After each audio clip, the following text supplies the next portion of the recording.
to Prosperous Living with Toya. We are discussing Neville Goddard's book, The Power of Awareness.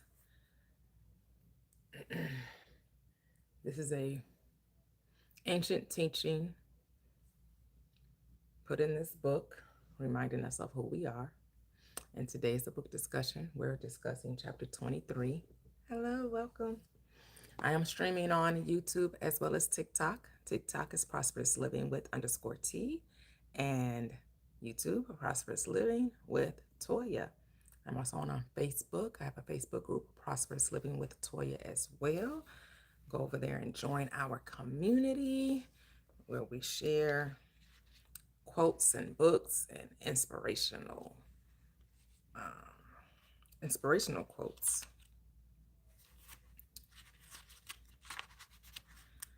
So this is more like an extension of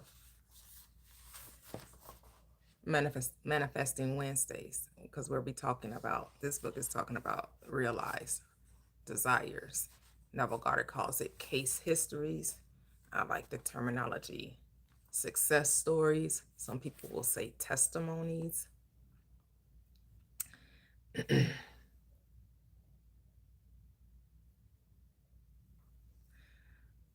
Oh, hello. Hey, God King. Welcome, welcome, welcome. Come on in. Wait a few moments. We generally start at 10 o'clock. I come on a little earlier, waiting for the others who have read the book to join on in. And they'll come up to the panel. We'll talk about, this is a time to look back over the book, look back over your life, look back at how you can correlate your thoughts and things. And the things are the people in your life, which are your relationships, whether it be your coworkers, your family, your friends, strangers, whoever it is. They are your assumptions about life made manifest. That's all manifestation is thoughts made visible, right? We think we have to try to manifest. It happens naturally. What you want to do is be aware of how you're manifesting and be aware of what you're manifesting. That's why this book is so good, The Power of Awareness, because it is helping you to correlate between your thoughts, which is your intentions, which is also can be your emotions, your the words that you say to yourself, your identity, how you identify your self-concept, right? What you think about you, what you think about others, what you think about your world, you're always going to get confirmation of. I don't care what it is. If you're always talking about the atrocities of life, the horrors, the injustices, your world is going to be filled with examples of that belief system. You want to focus on the lovely, so you get examples of that, right? So you are always bombarded with joy, peace, love, harmony, justice, right? What you see in your world, your personal reality, not what you see on TV, not what you read in the newspaper, not what you see on social media, but in your personal world, your day-to-day interaction. What do you see? What do you experience? And it's 9 times out of 10 not what you're seeing on TV. It's not what you're seeing on the news. It's not what you're seeing, on social media. If you be honest with yourself, you may have a little disruption with coworkers or something, but that's only because of the way you think. If you don't get along with your coworkers, you're the problem, though. Understand that. If you're having difficulty in your relationships, you're the problem. As Taylor Swift said, it's me. I'm the problem. It's you. You gotta take accountability, because you're thinking you're thinking it, which is why it's happening. If you thought differently, something else will be happening. It's so easy peasy, fresh and squeezy. Hey, Mia, welcome, welcome, welcome. How are you? It's easy. And so we're discussing Neville Goddard's book, chapter 23. We're talking about case histories. That's what he titled that chapter. I like the terminology success stories. Other people will say testimonies. Testimonials remind too much of church. And what I come to realize, nothing is testing me. I'm not being tested in reality. I'm test. When you think of test, you should think of it like when you hear about scientists, right? That they test things, that they go through trials, that they experiment. That's how you should see tests, not as a punishment or or a way of trying to get you to behave a certain way, right? Because when religion talks, specifically Christianity or Islam or any of these religions that try to put power on the outside, they think of tests as God is doing this to you to get you to be a certain way for Him, right? I got, before I'll bless you, I got to see if you're worthy of it or not, you know. And not true. Not true. Hold on for a second. Yes, Michael. Yes. I forgot to put my Wi-Fi on. Who am I talking to? I'm talking to TikTok and YouTube. I'm on TikTok and I'm on yes, and I'm on YouTube. Yes. Yes, I said yes.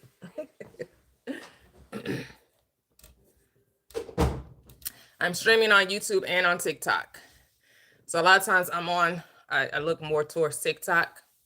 Because TikTok, we get to come up in the box and have a conversation, waiting for everyone to come on in. Good morning. Good morning. Hello. Hello. The 012. Hello, Cheryl. Hello.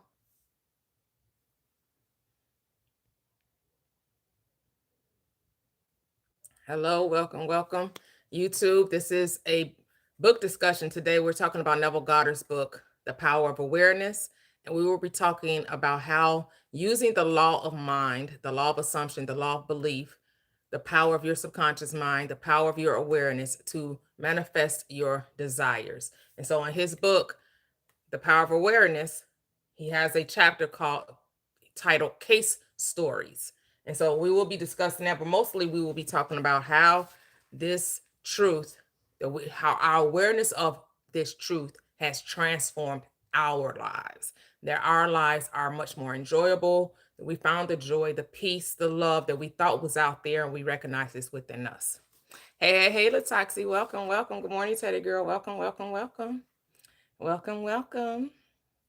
Hello, everyone. Come on in where the table is spread. Hello, welcome, welcome. Hello, everyone. Hello, YouTube fam. Hello, welcome, welcome, welcome. And so if you have some manifestation stories you want to share, if you want to share them live, you can come to TikTok and join the panel. If you want to just comment, you can continue to stay on YouTube. Please like the live, share the live. Liking the live helps it be pushed out and be seen by more people. I did find out that YouTube are pushing more lives because if you have that, what do they call it?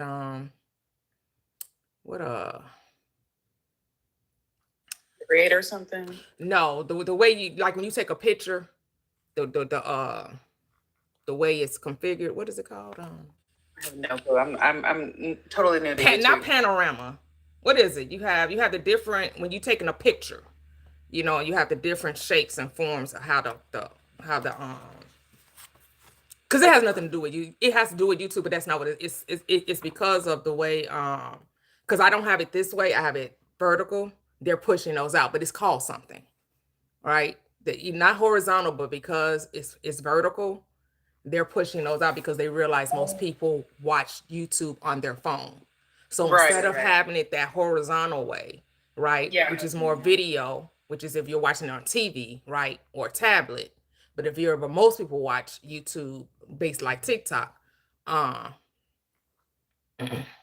No, that's not what it's called on your phone. You know, on your phone, you have those different, when you take a picture and you have those different options to take a picture. Is one of those. I just can't think of it right now. I just can't think of the name. But yeah, they're pushing out. They're going to. That's what I heard anyway. When you come up, please make sure you mute your phone when you come up into the box, and then I'll let you know. Well, that explains why all the YouTube comments, it's only been 1 minute and they're already going crazy. That explains a lot, actually. That explains why it was going crazy yesterday, too. That's like, it's already like. Oh, thank you for subbing. Hello, Barbara. Welcome, Barbara. Welcome. Hello, welcome. Yes, you can definitely get a shout out. Welcome. Yeah. Thank you. Make sure you like the live and share the live. Thanks for subbing. Welcome to the community. Good morning. Hello, everyone. YouTube, TikTok. YouTube is Prosperous Living with Toya. TikTok, Prosperous Living with _T. Hello, Cheryl. Good morning. How are you? Good morning. I'm pretty good. How are you? I'm great. Thank you. Good morning, Teddy. How are you? Welcome. Good morning. I'm great as well. Oh, okay. Raging Ryan is also okay. All right. Let's see. Hello, Mia. Welcome. Good morning, everybody. Good morning. Okay. Latoxic, did you want to begin, or you want me to start with Cheryl? I can start. Okay. Cheryl break. Yeah, I know she always goes first because she's usually the first one up. But I think you were first this time. Yeah. So I was listening to this chapter, and it was just, first of all, I just love hearing stories like this. Yeah. Like, it really is so inspiring to me. And it just, I like that he touched on all the different facets of life, in terms of like health, just small things that are kind of insignificant to other people, but might be significant to you as a person. And to all the way like huge things like the building. And I just love that. And it just reminded me growing up. So I grew up in a Christian family, but like some of us are more traditional and then some of us are more evangelical. And so I have an aunt who was in like the Joel Osteen circle of people or whatever. And I didn't understand, like no one else in our family was really like that. So I didn't understand like what the hell, like I didn't understand what was going on. But one thing I didn't understand. And there was a whole other, there's a Friday discussion about, the plays about hell and all that. There's also that as well. But what I remember most was how my aunt was like, she was in like always in the healing ministries and things like that. And she had this truly unshakable faith that God could heal anything. And that she truly, she was a true believer and still is, I think, that God could heal anything. And as a child, she would, she had these, I ended up buying the book as an adult, but there's the book that's called Sparkling Gems of the Greek or something like that. And it goes into, it's not especially like metaphysical, but it's similar. It goes into like the Greek word meanings of the New Testament and blah, blah, blah, blah, blah. So anyway, I just remember her having such unshakable faith and belief in God could do anything. And I appreciate that so much now, even more so now that I feel like what she was really calling on was the law of assumption. And it was, she had several, people in her history that got healed of things. There was a woman who was blind who got healed of her blindness, like all of that stuff. I don't know the details of, what happened, but this just takes me back to realizing how what she was believing in was, if it's in the word, it's true. If it's in the Bible, if God says, be healed and made whole, then it's actually a real possibility. Like she truly believed in that. And I realize now that she was believing in the law of assumption and of just like, what I say goes, the word is real, type of thing. And with that childlike faith, like, yeah, God said it, then what? Why are we arguing over it? Why are we trying to, what's going on? Like, very much so. She was persisting. She was so persistent in her prayers, she did not let go. She was very much so of the command versus begging type of Christian, and she did not. She still. I'm saying that like she's changed. She's still the same. And I didn't realize that was my first experience of being like, you can tell God to do things. Like you can. Like that was my first. Like what we doing? Wait, I can tell God what to do. Right. That was like I didn't grow up that way. I didn't grow up with that mentality. So I just didn't. It was a whole new experience. So we would go to these things.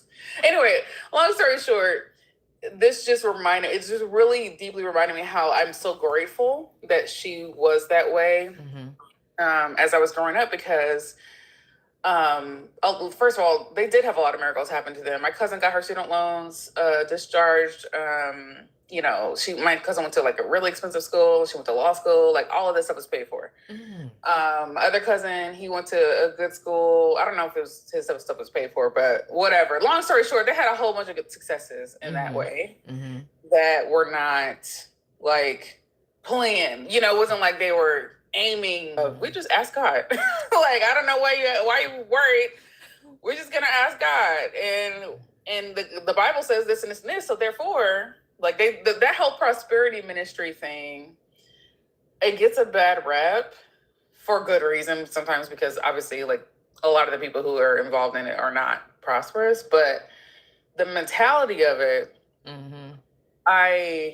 I'm starting to just see now more how that is the crux of what people say. They took the whole Joel Osteen people, all them people take that whole thing of God blessing you and giving you abundance here on earth, literally. They take that very, very seriously. And that's one thing I can appreciate. So all of this stuff about like, you know, how this you know, the boy or the son had, you know, looked at this building and saw his family's name on the building, and, you know, all of those things that like, yeah, they had no way to do it. The whole thing about the penthouse, because, you know, I'm trying to get my penthouse too. You know, like all of those stories just really, it's like, this is the physical realm of the shit that we're talking about. Like it's not just a spiritual thing. It has a real effect. Like it is a real, you know, if you're counting the 3D as real, but you know what I mean? You know, there are materials that come with this mentality, and it's really just starting to anchor into me, like how I was, you know, grateful now to have, you know, grown up with some sense of that. They would never call it law of assumption. Right. But that's exactly what it was. Yeah. Because the Bible told me so. You know what I mean? Like that's what they feel. They feel like God is, you know, supposed to bless you in the city and in the field. Right. And they really believe that, you know? So but that's all that's required, right? Yeah. That's all that's required. The only thing is with the prosperity gospel, the gospel is about prosperity. It's just they tell you, well, the only way to get God to move, it requires your money. But because they substituted faith for money, right? All it takes for a thing to happen is faith. Right. Regardless if you have money or not. But they said faith is the substance that's going to cause God to move, which is the money. They said the substance in that script is money. So that's what makes it like, but if you believe it, because that's all that requires. If you believe that you have to tithe, that you have to give an offering, that you have to sow a seed of faith, and you truly believe that in your heart, then yes, you're going to reap the benefits from it. But you could have done it without the money. The money was not necessary. Because to me, you know, now when you think of it, well, if I'm trying to get money, that whole you got to, in order to get money, you got to give money. That's BS, though. No, you don't. Definitely. There's a whole bunch of rich kids that didn't spend a dime to do so. That's not real. But if you tie it to that, if you make it conditional, it'll oblige you. The law do not care. The law says it's done unto you as you believe. So if you believe that the only way it can be done is I have to give tithing and offerings, then that's how you're always going to have to make sure you're giving some type of money before God will bless you. You'll always be in that state, right? And so if you don't, so then you're gonna borrow $20 to get to the pastor because I need to see the faith. You gonna try to get it from somewhere to find out, how can I'm gonna take my rent money because I need God. A lot of people do that. They take their rent money, they take their utility bill, right? They take money from a place that should be going here and give it to God.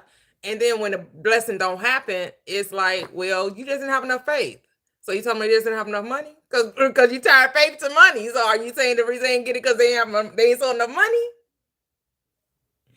That's where they get the bad rep at, because people end up becoming financially. But it's just not in religion, right? You find it in every area of life. You find it in the spiritual community. You find it in business, right? You find it with the people that we claim have the most, beg the most. They're always raising money. You just be like, you got a room full of people with money. Why are you asking the public for the money when you're in a room full of billionaires and multimillionaires, but then you're going to ask people with quote unquote regular jobs, can you help can you help feed the children? Right. Can you help heal the, no, you got $1 billion, you do it. Why are you asking me? You want to change the world. Use your money, not mine. Why are you asking me? No, you do it. A billion is literally a million. Like, it is not. Maybe it's 1,000 million. I have to double check on that. It's at least 1,000 million. At least. I'm pretty sure it's a million billion, but anyway, it's an astronomical number. It is absolutely insane. They will never be able to spend enough money to ever go. But billionaires asking the public, oh, can you send money for the relief fund for hurricane, whatever? Can you send money for? No, can you send it?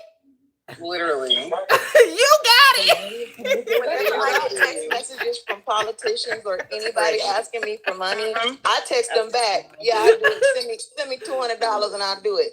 Whenever I get random texts, I ask them for and money. they use spirituality as a way. So it was somebody did a video where Oprah was talking about something with Hawaii, and she owns like a compound of like 2,000 acres, and she's in this summit or whatever, and it's a video that went around, and she's telling people, well, the reason why I got what I got, because the reason why I'm emotionally, spiritually, and financially abundant is because of the energy I give out, and that energy goes out and comes back. But why is the energy always tied to money? So in order for you to convince people that they have to give to this charity or give to whatever foundation or whatever you're trying to raise money from, you billionaire Oprah trying to convince other people that in order for the universe to give back to them, they got to first empty their pockets. See, but the people, here's the thing. The society is set up to idolize those who seem to be successful, right? That somehow they just know something we don't know. Somehow they just, and I'm just like, girl, I thought you made your money because you believed in yourself. You believed in yourself. It's not because you gave to this organization or because you gave to that organization, or right, but then trying to convince me that the way I'm going to get it is by giving it to some organization. Like what? Because that's not how you got your billions. Definitely that's not how you got your money. You did not get your money giving money to an organization unless you did and we just don't know about it. Maybe you telling us something. Maybe you telling the quiet part out loud and we thought you got it because you were successful television show when you believed in yourself and you had this way of relating to people, and but now that you have made all this money, now you're trying to convince people. That's like, what? Girl I never bought into that bull, even at church, when they would say, you have to give this, and not just 10%, they wanted 30%, 40%, 50%. I was like reading the Bible, and the Bible, where did the Bible does it say that God and Jesus were asking people for money, or when did Jesus ever said, okay, I just healed your servant, that'll be $99.55? Yeah, but if you have this concept that you are responsible for saving the world, that's how they get you. Yeah, you gotta get out of that mind. You're here to save the world. No, you're here to create your reality. You're not here to save the world. You're here to create your reality. And if your reality needs saving, then that'll be your. You put on your superhero. You put on your cape. Yep. And go save that world. So then I just started saving my world, and what I did was I gave that 10% to me. After all, it says that the house of God is you. Doesn't it say that in the Bible? The Bible says you're the house of God. That part. It doesn't talk about a building. That part. nowhere does it say, and numerous times it says it in the Bible that we're the house of God. That So part. I'm giving money to the house right here. I'm Yeah. the house. I'm the house. Right. I don't give out of need or out of lack or out of want. I give out of abundance. That should be the mentality. Right. Whenever you Right. give, it's because you're giving out of abundance. Yep. So that's why you see a lot of people get upset, like pastors. Oh, if you give me this amount, you're gonna get this. Well, one time I got suckered into that, and I did give a certain amount, and I'm like, well, wait a minute, how come I'm not getting what the pastor said back? So I called the church and I got that money back, and they were like, oh no, that was a. I'm like, no. He said in his sermon that this was a business negotiation. So if it's a business negotiation, guess what? I have the right to get my money back. So do I get my money back, or do I call the Better Business Bureau? And what do you want me to do? Because I will even call the Attorney General of your city and state to get that money back. And they sent it back. Okay. And then I prayed and said, and at the time I was a Christian, I said, well, here's the deal.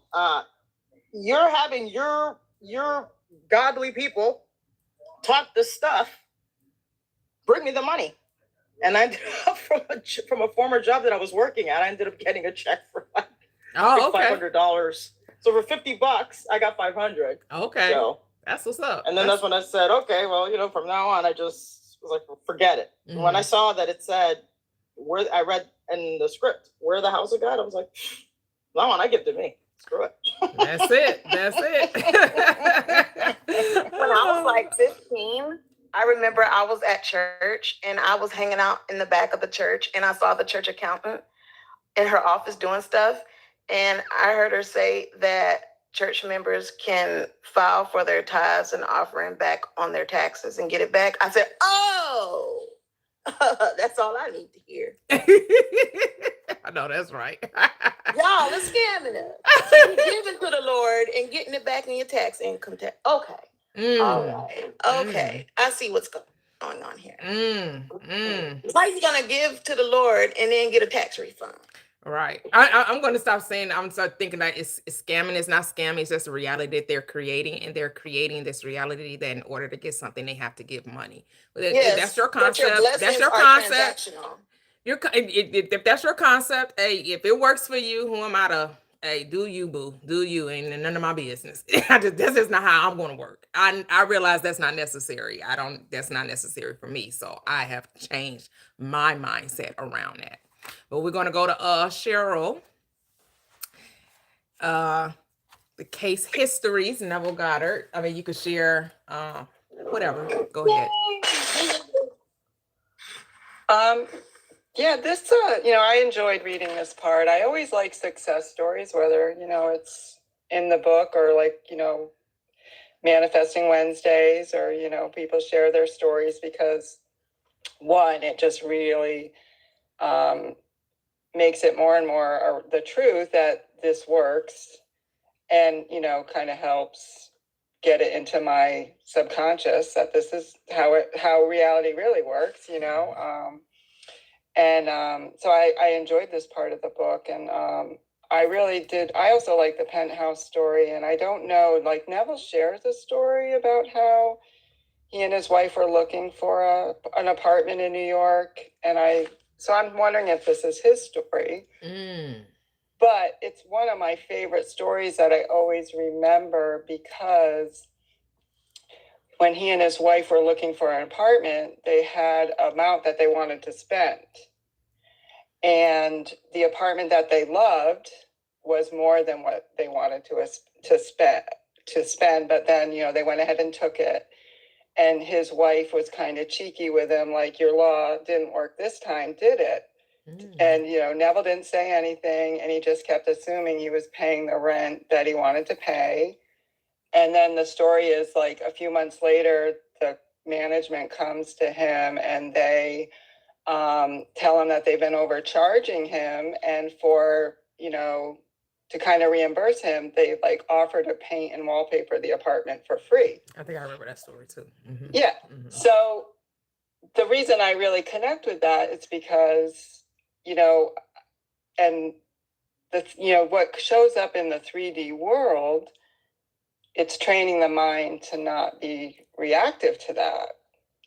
And that can be sometimes a challenge, like, because at least for me, some problems or so-called problems seem bigger than others, right? So I can make, but with God, it's all the same effort, right? Mm-hmm.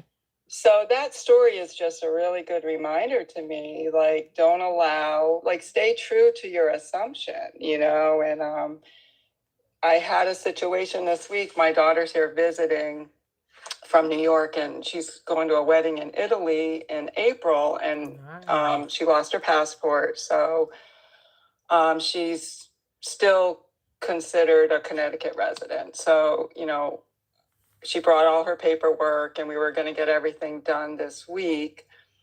And when I went to make some copies for her of her ID, I noticed that her middle name on her license didn't match the middle name on her birth certificate. Mm. So it was, we had a huge blizzard Sunday to Monday. So Tuesday I ran over to DMV and it was dead. So, we got that taken care of. But the problem was we didn't get the physical hard copy of her license. So she can't get her passport yet. So I love the story of the penthouse because through this whole process, I keep reminding myself, and I like to think too that everything leading up to this is working out the way it's supposed to, because, in a perfect world, it wouldn't matter the spelling of her ID didn't match her birth certificate. Like if I had that amount of faith, I know that it would work out, but I'm still not master like that.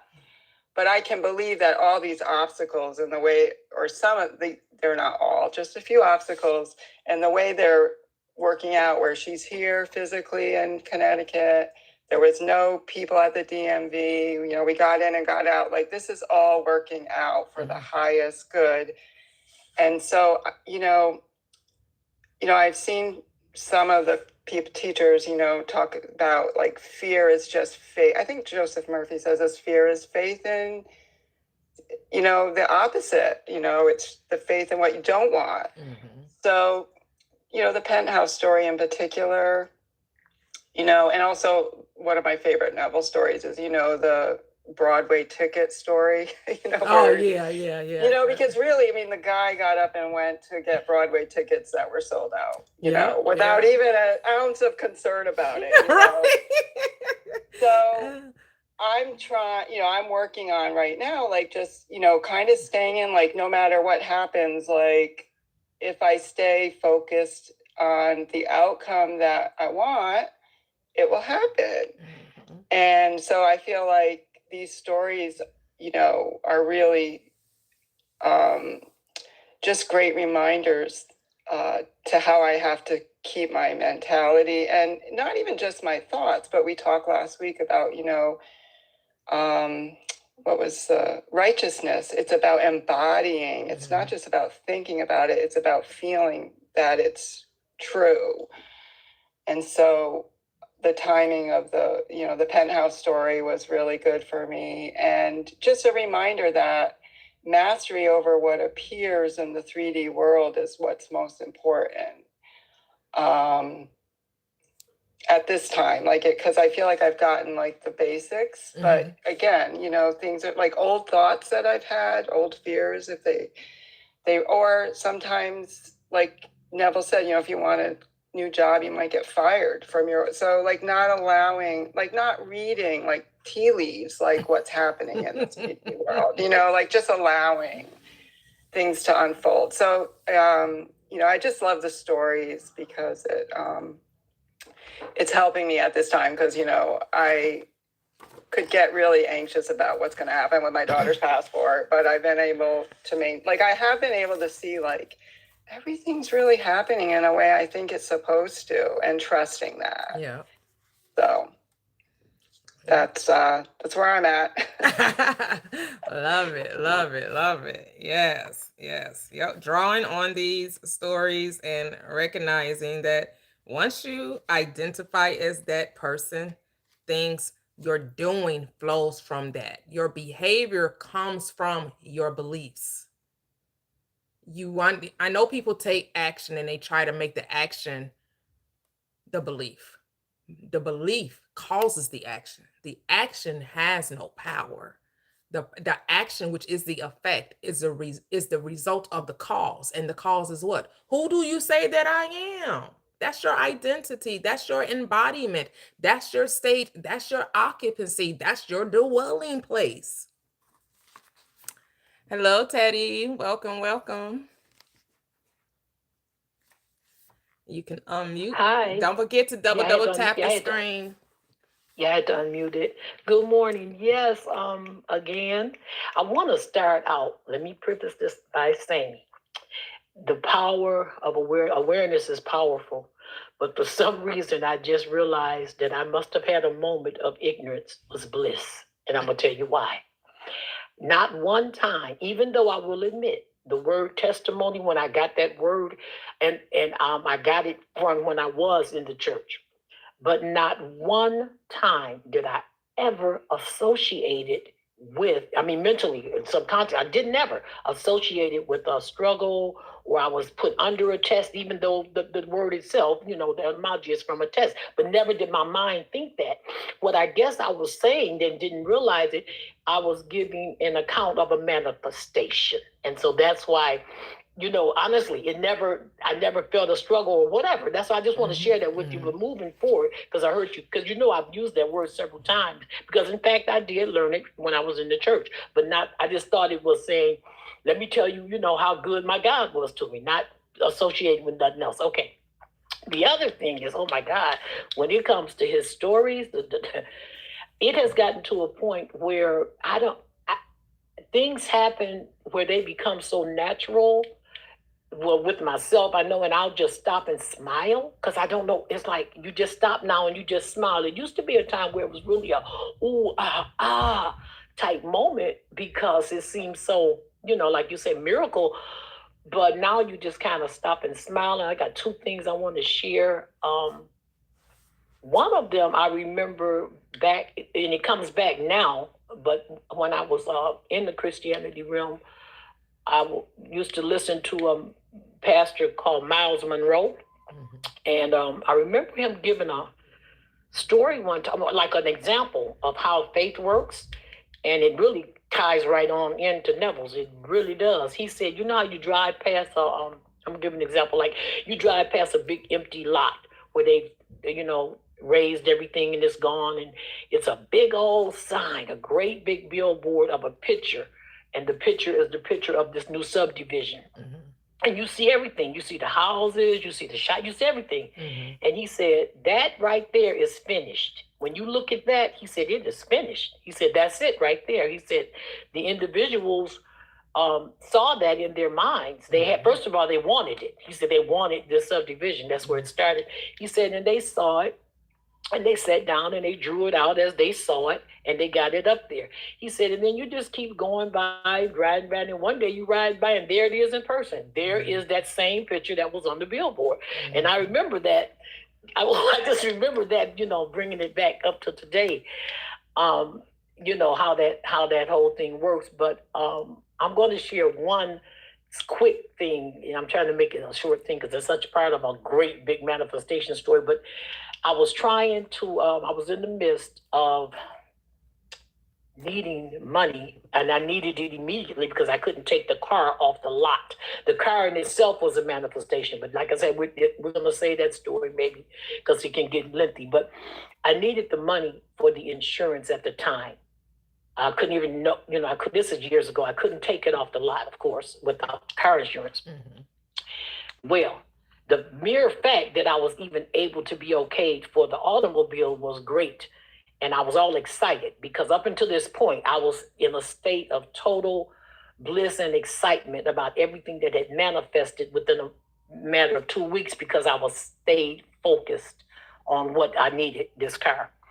So I left out of the place. I was with a friend, and all while I was in the car, I was going, I've got to have it. I must find a way to get this insurance. And I was going, okay, I'm going to ask my dad. I'm going to ask my aunt. I was like, but I got to have it. That's all I know. We got to have this insurance money. We got back to my house, and as I'm opening, as I'm putting the keys in the door of my apartment, My phone was ringing. Now, when I answer the phone, I'm not literally focused on who's on the other end because my mind is nowhere else but I need this money for this car insurance to get my car off this lot. My brand new car, matter of fact. Make a long story short, when I answered the phone, I said hello, and it was an employee that I used to work with at another company, but I was with Marriott at the time, but I was at another division. And so, make a long story short, she says, hi, my name Theodora. She says, Theodora. I said, yes. She says, listen. She says, I called because I had taken a day off from my office downtown. She says, I called, but you were off today. I said, oh, yeah. I was listening to her. I was like, oh, yeah. I had business. Now, what's up? What's up? She was like, well, I just want you to know we have a check here for you. And I said, you have a check here for me? She said, yeah. She says, I don't know. I said, you do? And I said, you do? She says, yes. And I said, oh. I said, well, okay. I said, how much? She said, well, I don't know. It's an envelope. I said, well, could you open it for me? Do you mind? I just want to know.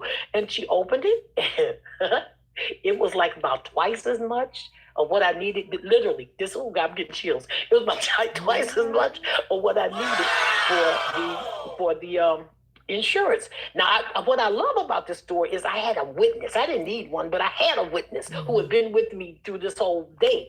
They picked me up, as a matter of fact, because my car was kind of out. My old car was not that doable. So anyway, I went, oh my goodness. I was like, are you serious? I said, where is it from? She says, oh, I don't know. And I said, okay. So she said, and the matter of fact, this was out like, this particular account was far away, like about 30 miles in another city, Wixom. And I said, she said, do you want me to send it by the guy he lived in, we used to carpool together, called Beauclair. She said, you want me to send it by Beauclair? You want to come pick it up? I said, no, send it by Beauclair. That would save me. So that's a testimony. I'm telling you, just that quick, just that fast. Now, I got to back it up. Now, this is part you guys can figure this out because I've never figured it out because I don't think about it no more. Okay. I got the check. I realized what they said it was from, but none of it added up to why I should have it. And that is real. Okay, so I'm on the phone about 2 to 3 months later. I had to call the corporate office to find out and retrack a person's check who they had moved and it got lost. I guess they got lost in the mail. They never got it because they moved from where the check was sent, blah, blah, blah. So I had all this pertinent information you have to give them, everything. You have to give them a lot of information. And they retraced it and they said, okay, no, this particular check have not been cashed. We'll put a stop hold on it and tell this individual we will reissue them a new check at the new address. Well, here I go. Well, listen. While we on the phone, do you mind me asking you? I just wanted to know. I said, do you mind me asking you about this check? I received the check as well, and I would kind of like to know, if you don't mind what it's from. And she said, well, same pertinent information I had to give. And she's looking, and she says, I don't see it. I said, seriously? She said, no, I don't see. I don't have any, trace for this. I said, not even when I cashed it. She said, no, we don't. I started laughing. Guys, I started laughing so hard. I thought, no, I really did. I was gone. I was just, my heart, I said, that's okay. I said, that's okay. And I said, that's, now mind you, this was during the time I wasn't deep in it, but I wasn't all the way out of that state of mind. But this is what I said.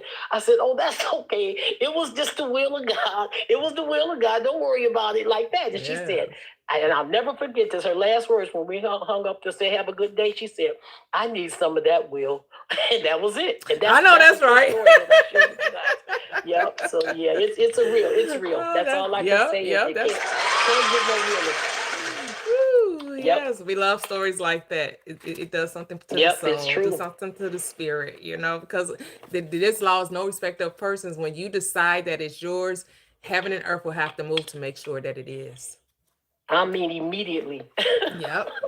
That's what happened that time. Not always, but still on time. The world has to collapse, converge on itself to make sure you get what you say belongs to you. Yep. Love it. Beautiful. All right, so we're gonna go to Mia. Mia's up next. Thank you for sharing, Teddy. We loved it. So I really like I love the book, and I've listened to it a zillion times in my sleep and when I'm awake. So I guess the last chapter, if I wasn't mistaken, like the persistence part, goes into like the case studies. And, you know, this book was pretty much just reiterating over and over. So you really just have a really clear understanding of how to be aware and to kind of be in control of your awareness. So I love the idea of just being persistent in your thoughts and what you want and your desires, and really just focusing on that. Because I know for me, that is something that it's like a muscle I'm trying to work out and focus on. And, you know, just being in a world that's pulling on your attention from so many different spaces, you really have to persist and be in a lot of control of your awareness and where you stand, and not be so focused on the 3D. And even I was talking with Toya about, you know, being kind of like delusional and not even like delusional, like it's stupid, but in the sense that my desires are the only ones that matter. And what's going on in the outside world doesn't matter. I don't care what you see. I don't care what it says. I don't care. I don't care if I got $2 in my bank account. All my bills are paid. You know, and it may seem delusional to the outside world of people who don't have that power. And I'm learning that in the past, when I encountered people who thought like this, they seemed to look crazy to me. You know what I'm saying? Because you can't imagine thinking that powerful of yourself in your life and being that empowered in the world that you live in. So it almost seems like you crazy as hell. Really? Okay. But now you know that it's extremely powerful, and it takes a lot of personal discipline and power to even be that person. It's easy to fall into the trap of the 3D and let life circumstances dictate where you move. So I thought it was really important. I just really love that. And then the case studies just kind of put everything into play. And I listened to a lot of videos that kind of bring all this. I listened to Power Awareness, Power of Subconscious, and a lot of different things. And I love the idea of sometimes your imagination is key. And just being as children, you know, thinking about and becoming who you want to be. And no one else can tell you anything different. You know, I am Spider-Man. I am this. And I don't care what you say. Okay. You know, and it's just being very steadfast in who you are. And, you know, and being like this and interacting with the world, you know, that can sometimes feel like a threat to the other people because it's different, you know, and you're not easily manipulated. People can't knock you off your pedestal of who you're going to be. And that's a strong, powerful way to be in this world. And I like being that way. But, you know, we talk about the ego and how sometimes it teeters on arrogance and ego, but it's like, look, I got to be this. This is how we talk about the ego. Well, you know, we say that ego. Talk about the ego. Well, we say the ego is a good thing. Having a big ego is a good thing. Right. Okay. From that perspective, but Right. that's not where you were going with it, though. Well, you know, ego. Well, you know, I see ego as a positive. Right. But Okay. the world Okay. sees ego as a negative. Well, so does some spiritual people too. Right. Yeah. The ego is to be embraced. Is to be upheld. Is to be uplifted. Is to be united. It's because it's all you. There's no separation. And from a psychological standpoint, your ego is where consciousness is. That's where the decision making, you know, your ego and your consciousness are at the same level. Your super ego and your subconsciousness are at the same level. And your id and your unconsciousness are at the same level. Okay. In psychological standpoints. Okay. If we talk about like id, ego, and super ego, yeah, the ego is at the consciousness level. Okay. And that's where you make your decision. That's the executive. Okay. They call the ego the executive decision maker. Right. Right. And in psychology, they call that super ego. They say that's where your morals, your beliefs, your values lie. Okay, so that's like the soul. Yes. Okay. So your super ego is where your subconscious is. That's God. Yes, ma'am. So psychology is so closely tied to it. That's why I love teaching. I'll be dipping and dabbing when I be up there lecturing. But because all is mind. All is mind. All is mind. The Bible's a psychology book. It's reminding you is. that your God is mind. And it's just we the way we explain it, we make it be different levels, but it's still all one, right? It's different aspects of the one, right? The consciousness, the super consciousness, and the subconscious. It's all one mind, just different aspects of the one mind. Absolutely. And unfortunately now, if you now these are Freud's concepts. Freud came up with the ego, the superego, and the id. Now, Mr. Freud said that id is that basic instinct bad part of you. And that's the part I don't agree with you, because there's no part of me that's bad. That would be what he would be instead of saying devil, Satan, demons. He's calling it the id, right? 'Cause Yes, that's what the lower, that's your right? lower self. And the Bible will call it the carnal mind, which would be the part of you that operates from the five senses, right? Exactly. And that's the part that people try to demonize, right? And try to say that's wrong. It's only wrong if you say it is. It depends on how you're utilizing the five senses, how you're using the carnal Absolutely. mind, right? And Freud said that that's the biggest part of your mind. Really? He said yes, he says the tip of the iceberg, that's where that term comes from. The tip of the iceberg, your consciousness is only that 10%. Your ego and your consciousness is 10%. Your super ego subconscious is a little layer right below the surface. And your unconscious or your id is 90%. That's who you really are. The Bible will say that the 90 is God. Yep.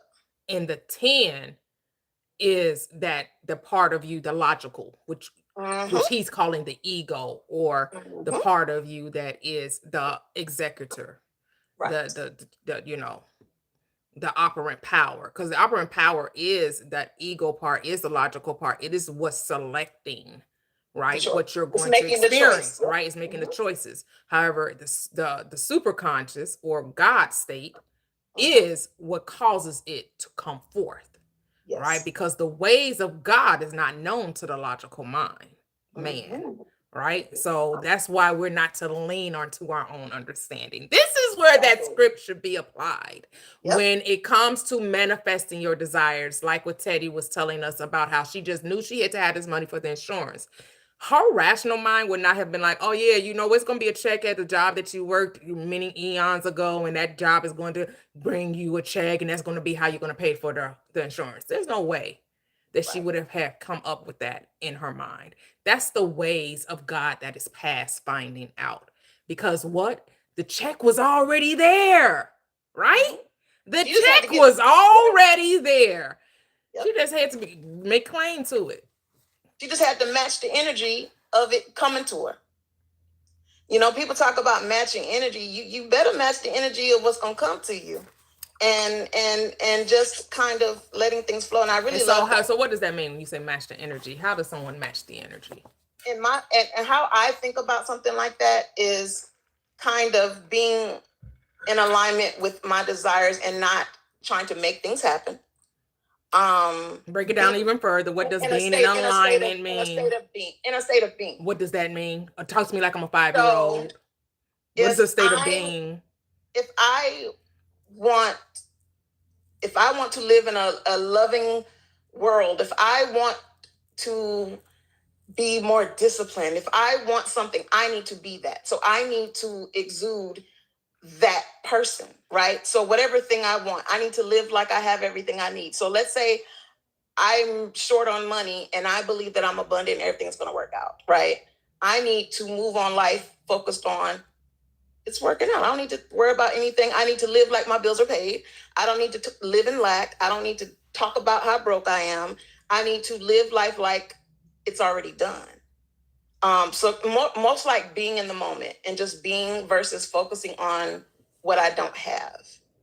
And for me, I'm trying to figure out circumstances where I've done that. Like just kind of just not focusing on the ladder of not getting.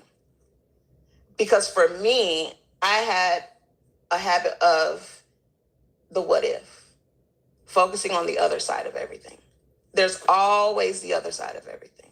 There's always the what if. And so that's what I wanted you to get to. Matching the energy is focusing on what you want. That's it. It's focusing on what you want. The tendency is what you just said, to focus on what you don't want. Absolutely. You're giving your energy, which is just your attention. That's why I don't like the energy, the alignment. Let's break it down even further. We need the simplest terms so people, a third grader, can understand it, right? Attention. Right? A third grader can understand me. You know, when you tell a child, pay attention, they know what you mean. Yep. Give me your focus. Put your eyes on me. Look at me. That's what you're look at what you want. Talk about what you want. Only think about what you want. And you know what? You're so right, because when you think about children, I'm telling you, when God said be as children, that's what he means. That's what I he live means. with children, and if they like SpongeBob, I gotta make SpongeBob everything. SpongeBob gotta be on their token board. SpongeBob gotta, if they want a color sheet, oh Lord, let me go Google some color sheet for SpongeBob, because they want everything SpongeBob. You know, their whole life is encompasses their attention and what they love and what they like, and they're like steadfast on, this is my jam this week, and that's all I want to talk about, and I don't care about anything else. And you know, we have to really focus our attention on that. And for me, I think that I realized that growing up in a household with very pessimistic parents, that has kind of shaped my outlook, and now I'm more optimistic. It's funny, and my father, I would love to say that my father, 2020, I think it was 2025, was very rough for him. And I remembered that as he got better, I worked with him. I told him, I said, just be positive. Look how good you're doing. And I would speak positivity over him and how well his health was doing. And he started saying, I feel good. Every day he was like, I feel good. I feel really good. And my dad is extremely pessimistic in his past, right? My dad grew up extreme lack. He grew up very, very poor. He picked cotton. His father was a sharecropper. He dealt with desegregation. His bus was flipped over. He was in the news. He was almost killed by people flipping his bus over in desegregation his senior year of high school. He dealt with a lot of trauma and racism. He went to the Navy, one of the widest branches of military, right after that happened. But, you know, he had positivity in the Navy. But my dad, historically, extremely negative about just the world. And I remember my dad used to saying, you know, church, he grew up Methodist. He would go to church now and then. He believed in God, but he wasn't a big churchy person. And he always worked nights, so he never really went to church with us in the morning. And if he did, he slept through the church. But he always was like, I can't be like Jesus. Jesus is too perfect. It's too hard to live up to that. That's the whole purpose of religion. To give you something that is hard to get to make it in an impossible feat, an impossible task, which is why you will always need a savior. And you'll always feel like you're not good enough, right? Think about, because in any relationship, let's say it's a parent. If your parent was like God, you would never feel like you were good enough to please them. But that's what they make sure they tell you. God is very displeased with his creation. God mad as hell. That's why he had to send his son, his only begotten son, to die for you. Because what? What are we doing? He mad as hell. He can't stand. He's repented. He's regretted that he ever made man. That's why he had to flood the earth, right? Like, come on now. Maybe that's why we That's right. Like, what are we doing? That's the whole crux of Islam, Christianity. That's what they teach. Like, God mad at you all the time. God is always mad. He just mad, just full of wrath. He just can't wait to pour out his wrath upon his creation. I agree. And then people talking about, I fear God. I bet. But, and you know, and my father, after my mother passed, my dad just stopped doing everything, because my mom helped him a lot with like his medications, even though she was disabled. And he just got really sick and spiraled and ended up in hospital. But now, you know, he speaks more positivity over himself. And every day I see him, he's like, I feel good. And every now and then he's like, I have a doctor's appointment. I hope it's going to be okay. I said, Dad, it's going to be okay. Look how good you're doing. You're doing amazing. And my dad used to say, I'm scared. I hope I live past 70. My dad didn't live past 70. And here he is. He got extremely sick, year 71, 72. And here he is, 73, thriving. He's doing so well. And I thought my daddy was gone last year. I ain't gonna lie. But he is thriving. And I know that part of that is his self-concept and how he speaks about himself and his health and his life. And, I've never seen my dad speak that well about himself. And my dad is a person, like, if he makes a mistake and he drops something, he's like, oh, I'm so stupid. He'll say things like that. That's the kind of person, his thinking. So that he's a exact reference kind of to that way of thinking, and how powerful, how changing your thinking can change your life from the inside out. Absolutely. So, so that's all I want to share. I just think it's really just magical. And I think that we have lost our magic and lost knowing that we're magical. And they tell you magic is fake, magic isn't real, magic is witchcraft. No, we are magical as hell. And the miracles of the Bible are miracles that we can create. Not literally, but spiritually and in our own mind. And you can heal yourself just by the way you think. Absolutely. So, yeah, That's all it. I want to share so far. Yeah, thank you. Thank you for sharing. Thank you, thank you, thank you. All right, Key, you're up next. Good morning, friend. How are you, beautiful? Hey, friend, how are you? I'm good though. Yes, yes. And hi to the rest of my friends on the panel. But you know what? I read case study 1 and I was like, ooh, okay. Like for me, this was like a perfect example of what I'm going through in my real life. Because if you notice, the soldier, he didn't try and make the colonel change. He didn't focus on the colonel. Nope. He changed himself. Because we know most people will focus on that colonel and him changing his mind. But it was like, no, the colonel was never the cause. Am I saying it right, colonel? Because, that spelling didn't trick me a few times.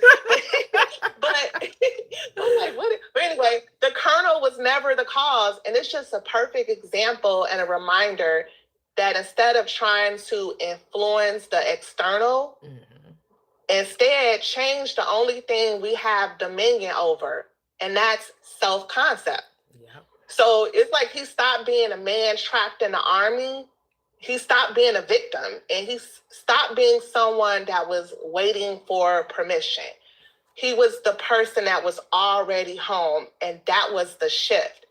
So it's like when that soldier, he assumed being home, and he was no longer a soldier in his mind, because you can't be home and you're a soldier. And we know that the outer world can no longer sustain a role that you don't identify with no more. So, right, the soldier changed the state. And then the colonel, he had to reverse his decision. So for me, that's like, stop trying to control others. Yeah. You move, and then people have to respond differently. And this is a cue. You can sing the song, when I move, you move. Anyway. I did. I was singing it. You see I was mouthing it. I just didn't say it out loud, but I was mouthing it. Yeah. Okay. I'm like, we're on it, by the way. Great song. Toya been dying to sing. She been dying to drop us some bars. You move. Just like that. When I move, you move. Yeah, Gigi. But we'll see decisions shift, doors will just open. But when you interfere and you try and convince, etc., you're saying the outer world has power. Yeah. But when you assume, you're saying, nope, I'm the cause. And it's just a reminder to stop fighting, stop arguing, and just surrender to the fulfilled state. So personally, this affected me because I mentioned to you before, I'm in the middle of finishing my basement. And it's at the top of my budget that I wanted to spend. I didn't realize how drastically prices increased. Oh my God. Anyway, so I was afraid of like all these hidden costs and like unexpected costs popping up. I was overcome with anxiety. I was staying up all night worrying, and then I was on my calculator just going crazy, right? So I wasn't doing my work because I'm stressing myself. And my boss was asking me like to, take on extra projects.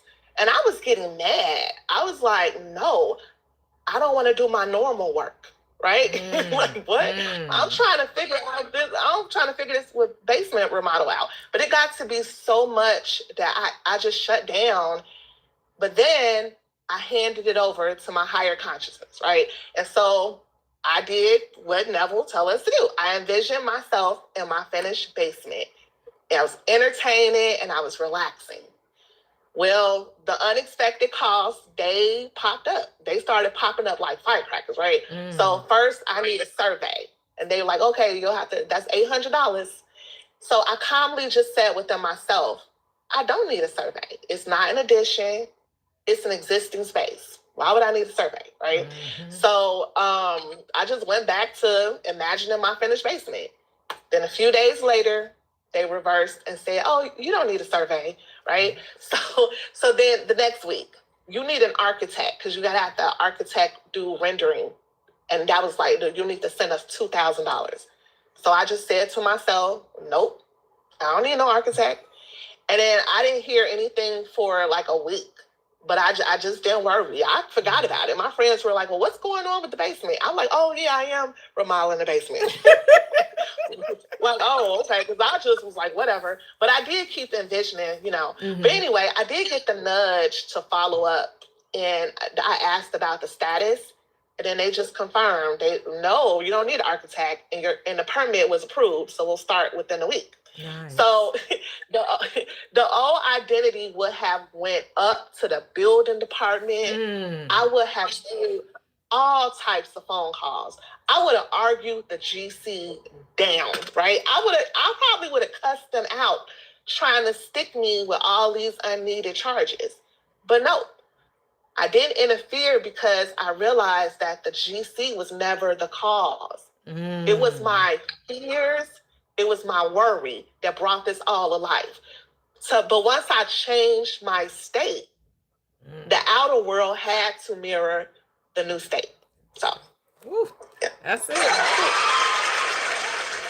Oh, love it. Oh, love it. The case history that I like the one with the little boy. How, because letting us know that Neville was talking to the grandmother. But clearly he was saying it so simplistically that the little boy was like, that's all I gotta do. I know how I'm getting my dog. Right? Like, you think he playing with his little truck, playing with his little toys, but he listening. And it just sounds it sounds so simple. He's like, that's it? I just have to see myself with my dog. And me playing with the dog is sleeping right next to me, and I'm rubbing it, and I'm just having a good old time with my puppy. And she's like, no, that's not for you. You're not supposed to use this for this. No, your parents already told you no. And it's letting us know it does not matter what the world says. The world is going to tell you no. The world is going to say no. But God always says yes. The promises of God are always yes and amen. And you're like, I'm getting my dog. I don't care what my parents are. I know that once I decide that it's mine, my parents gonna have to fall in line. Well, of course, he's not saying it, but he's not listening to what his parents are saying. He's like, this is how I get my dog. He was focused.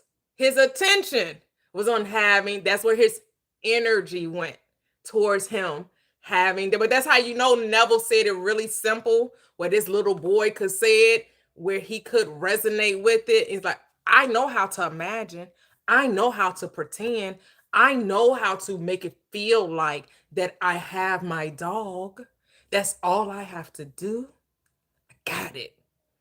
And it happened in a way that was natural, right? A natural way. Oh, we hear these type of things going on, especially back then in that time in history where you would, had to write an essay to get something, to get a prize or something like that, right? And so he writes an essay, and of course his essay wins. And because of the way it happened, right? They were like, now somebody had to gifted him the money, or somebody had to gifted the dog, that would have been a way for them to say no.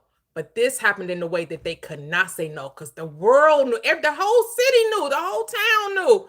He won he was the best writer, he was the best storyteller, whatever it was, right? That story is just such a beautiful story. And Neville is the person in the army. That story is about Neville, as well as that second story. That's his family. What? Yes, I didn't know that. Yeah, okay. Those first two stories are Neville. Yep. Go ahead. About that puppy. I'm sorry. I was just going to say about that story with the dog. Like the way it happened in a way, like they said at the end, that if it would have happened any other way, Yep. they would have said no. If someone gifted them the dog, if they found the dog, they would have said no. It happened in a way that it had no choice. Yep. Right? They couldn't stop it even if they wanted to. And that's just a reminder. Like sometimes when I manifest, I'll say I can't even stop this from happening if I wanted to. Yep. It's happening. It's done. And that was just like, I love that story too. Yeah, that happened with my daughter. She needed money for her car insurance, and she ended up getting into a little fender bender. And the guy was like, "Oh, I need to call the police." And she was like, "No," like trying to say, "No, we don't need to do it." No, and then but it had to happen. And then when they got the police involved, when it got to the insurance, then that's when the driver wanted to back out of it. But then it's too late. You can't back out of it, But that was the way for her to get the money that she needed, because she was like, "Oh, don't worry about it. My father, he can fix it." Because it was such a small thing. It was just like a little old small dent in on the side of the car. And he's like, no, we need to call the police. And by him calling the police, she got several $1,000s from the settlement from his insurance. And of course, that paid for more than whatever her insurance would have been for that 6 months or for that year. But go ahead, Gigi. Hi, good morning, everybody. It's amazing how how we're all in sync.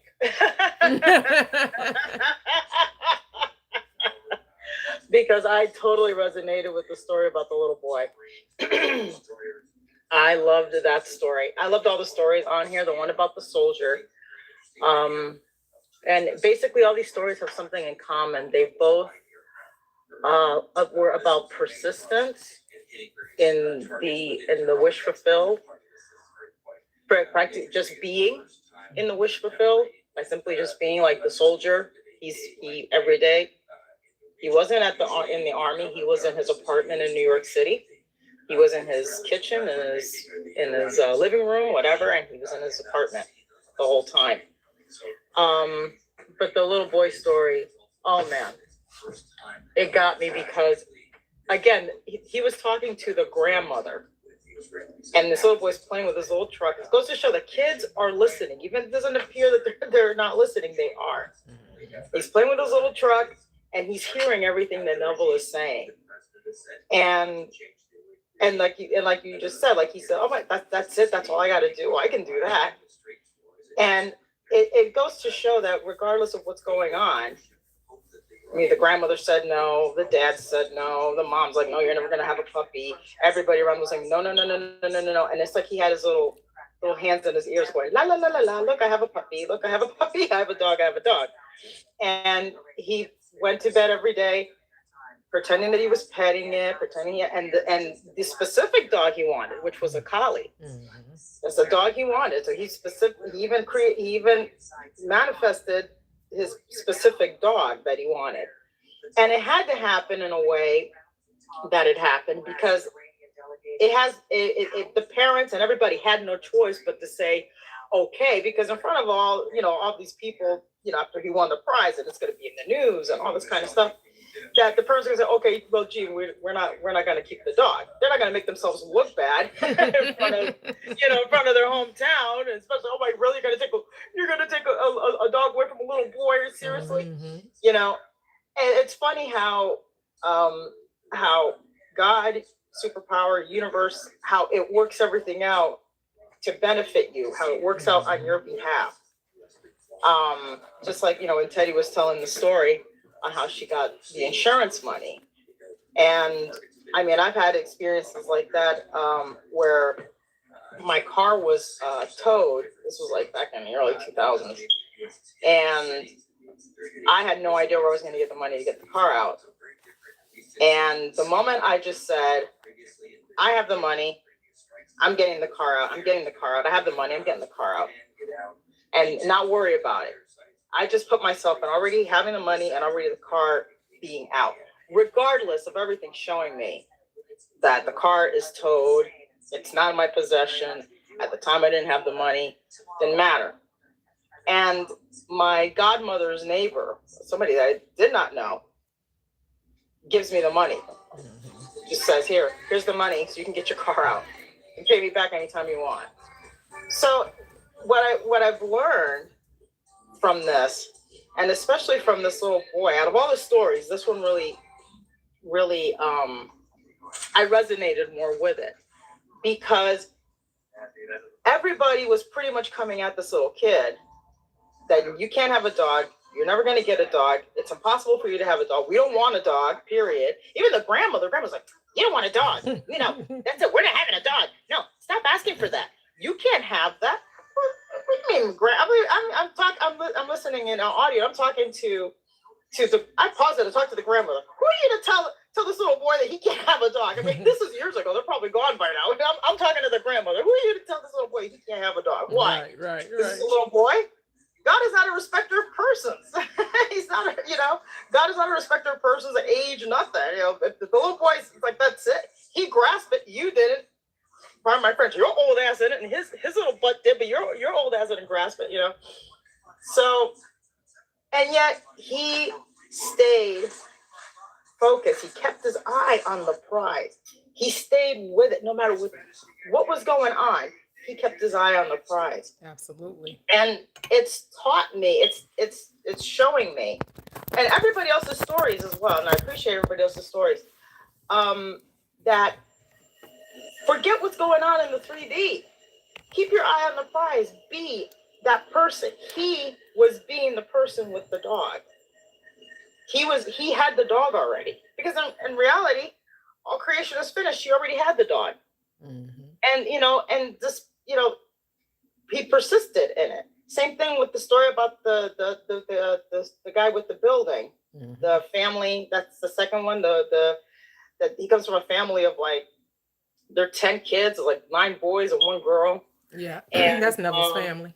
Yep. Yeah, and then he stood gazing at the building, imagining that he saw his name on the building, and instead of the name that was on there, he saw his family name on there. And it took about 2 years, but somebody saw the business that the family was in and just gave them the money so that they can get the property, and it goes to show that, in a lot of these stories, just so you know, because I know that on this community, not present party excluded, but when you scroll on TikTok and stuff, they're always talking about this got to happen in 2 days, it's got to happen in 3 days, it's got to happen in 24 hours. Well, my little homeboy didn't get his puppy until 2 weeks. This guy didn't get his building until 2 years later. Yeah. The guy didn't get discharged, honorably discharged from the military until a couple of weeks or whatever later. So, but none of these people were focused on how, on when, on I gotta have it in 3 days. I gotta have it now. Where is it? Where is it? Where is it? No, they were 100% focused on already attaining what they desired. That's what alignment means. I wish I wouldn't use the word alignment because it's so confusing. Why not just say how it says it in the previous chapter? Just be. That's your alignment. What's your alignment? To be. That's it. So this little boy was having the dog. The soldier was in his apartment, honorably discharged. This guy was the guy with the name on the marquee in the building. The people that were moving into the penthouse apartment, that's a good one too. Though they were about to buy a penthouse apartment without, they were gonna kind of like in a way settle for one. And yet in their imagination, they still kept that they had the exact penthouse that they wanted. Turns out the penthouse that they were looking for was in their building, which they happen to like their building anyway. The price that they wanted with everything that they wanted. So when the moment you go with that flow of already having it, and you just don't, pardon my French, you give a shit of what's going on around you, it makes its way to you. It's just like it says, heaven and earth has to bend to your will. And I love what Latoxic said earlier. When about you get to tell God what to do. Yeah, that was a new one for me too. I was like, what? The guy that's holding a lightning rod, the guy that created us all, I can tell him what to do? No. I'm like, wait a minute. And there's scriptures. By the works of my hands, command ye me. What? I get to command you? Okay, I'm going to command you. Tell me what you want. Jesus exactly. On the main line. Tell them what you want. Yeah. But thing is, people are begging, bargaining, and pleading for what they want, as opposed to commanding, decreeing, and declaring what they want. Right. Because we've been taught to beg and to plead. And we've been taught that. Even though people think they have to bargain, right? With God, if you do this, then I'll do that. If I give this, then you'll give that. If I give 10K, I need you to drop 100K on me, right? They're trying to bargain with God. When it's really like, this is a theme song of this book club today, is when I move, you move, right? What does that mean? When I'm focused on already having the desire, he's focused on you having the desire. When I'm already focused on when I'm being that being, he's like, okay, yeah, you're being that being. When I move, you move, just like that. And it's true. So I love this chapter. And I must have read this chapter like I think 40 times on my hike, because I just loved it. And I especially loved the story about the little boy. And we are to be like children. Mm-hmm. Kids don't care. When a kid has their mind set on something, just like Mia was talking about, SpongeBob, when a kid has their mind set on something, there's no changing it. Especially if they're like digging their heels, if that's the thing that they want. I got to share a quick story. I was reading online about this church in Hawaii, and they were on this beautiful island, and it's a great view of the horizon and the water, except this was this oogly mountain that was just blocking that view. And so everybody did not like that mountain, but they were like, oh, what can we do about it? So then at Sunday school, the teacher was teaching Mark 11:24 to these little kids. And the little kids got together, outside, and they said, hey, remember what the teacher taught us at in Sunday school? Let's command that mountain to be cast into the sea. Because in the chapter says, if you are to say unto this mountain, be gone, be cast into the sea, and do not doubt, but believe these words you have spoken, you shall have whatsoever you say. So every day, and because their little school was also by where they had the Sunday school, at recess, these kids would get together and they would speak to that mountain, be gone, be cast into the sea. And they point at it, be gone, be cast into the sea.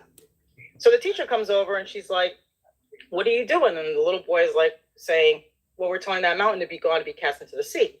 And she's like, why? That's what you taught us in Sunday school, right? It says that if we were to tell a mountain to be gone, to be cast into the sea, well, we want that mountain gone. And the teacher was like, well, and the little boy's like, wait a minute. That's what the Bible says. God doesn't lie. If you don't believe it, that's fine. But we're going to tell that mountain to be gone, to be cast into the sea. Okay, fast forward. They had closed the school for about a couple of days. And then about a couple of days later, or maybe a couple of weeks later, I don't remember, when they went to the school, the mountain was gone. What had happened was that a hotel was getting ready to build, their franchise, their hotel there. And that mountain would be blocking the view of the people staying in the hotel. So in order to, charge for the beautiful view of the horizon and the water and all that kind of stuff, they had to tear down that mountain. And they blew up that mountain, and that mountain was cast into the sea.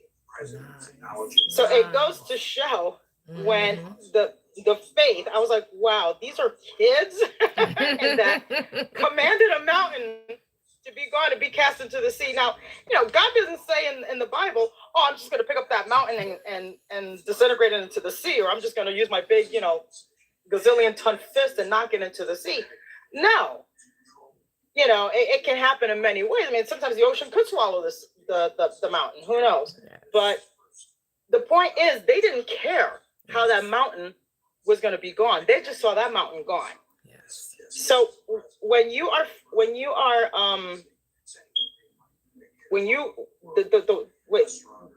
realize that you already have that desire, everything around you has no choice but to bend to the will of the thing that you already desire, as if you already have it. So I'm landing my private jet right there. Love it. Love it. It's as simple as a decision. Once you decide, and however you have, whatever you need to do to get yourself to accept the reality of it, right? I know, I was talking to my husband. I was like, okay, when we came into this knowledge, just like when I went to church, I assumed I didn't already know, right? So I'm thinking I have to learn something, right? And so I realized when you come with that mindset that the people that have been doing it all the time, they have some knowledge that you don't, you start taking on what they would do. And then you discover that it's just moving you more away from self, because these people will start telling you about all these 10,001 techniques. But when you sit back and you start to take knowledge of self and you sit with self, you come to realize, oh, I've been manifesting the whole time. And I wasn't doing none of these techniques. I wasn't doing any of this. Right? Like, I was just deciding that I could have something.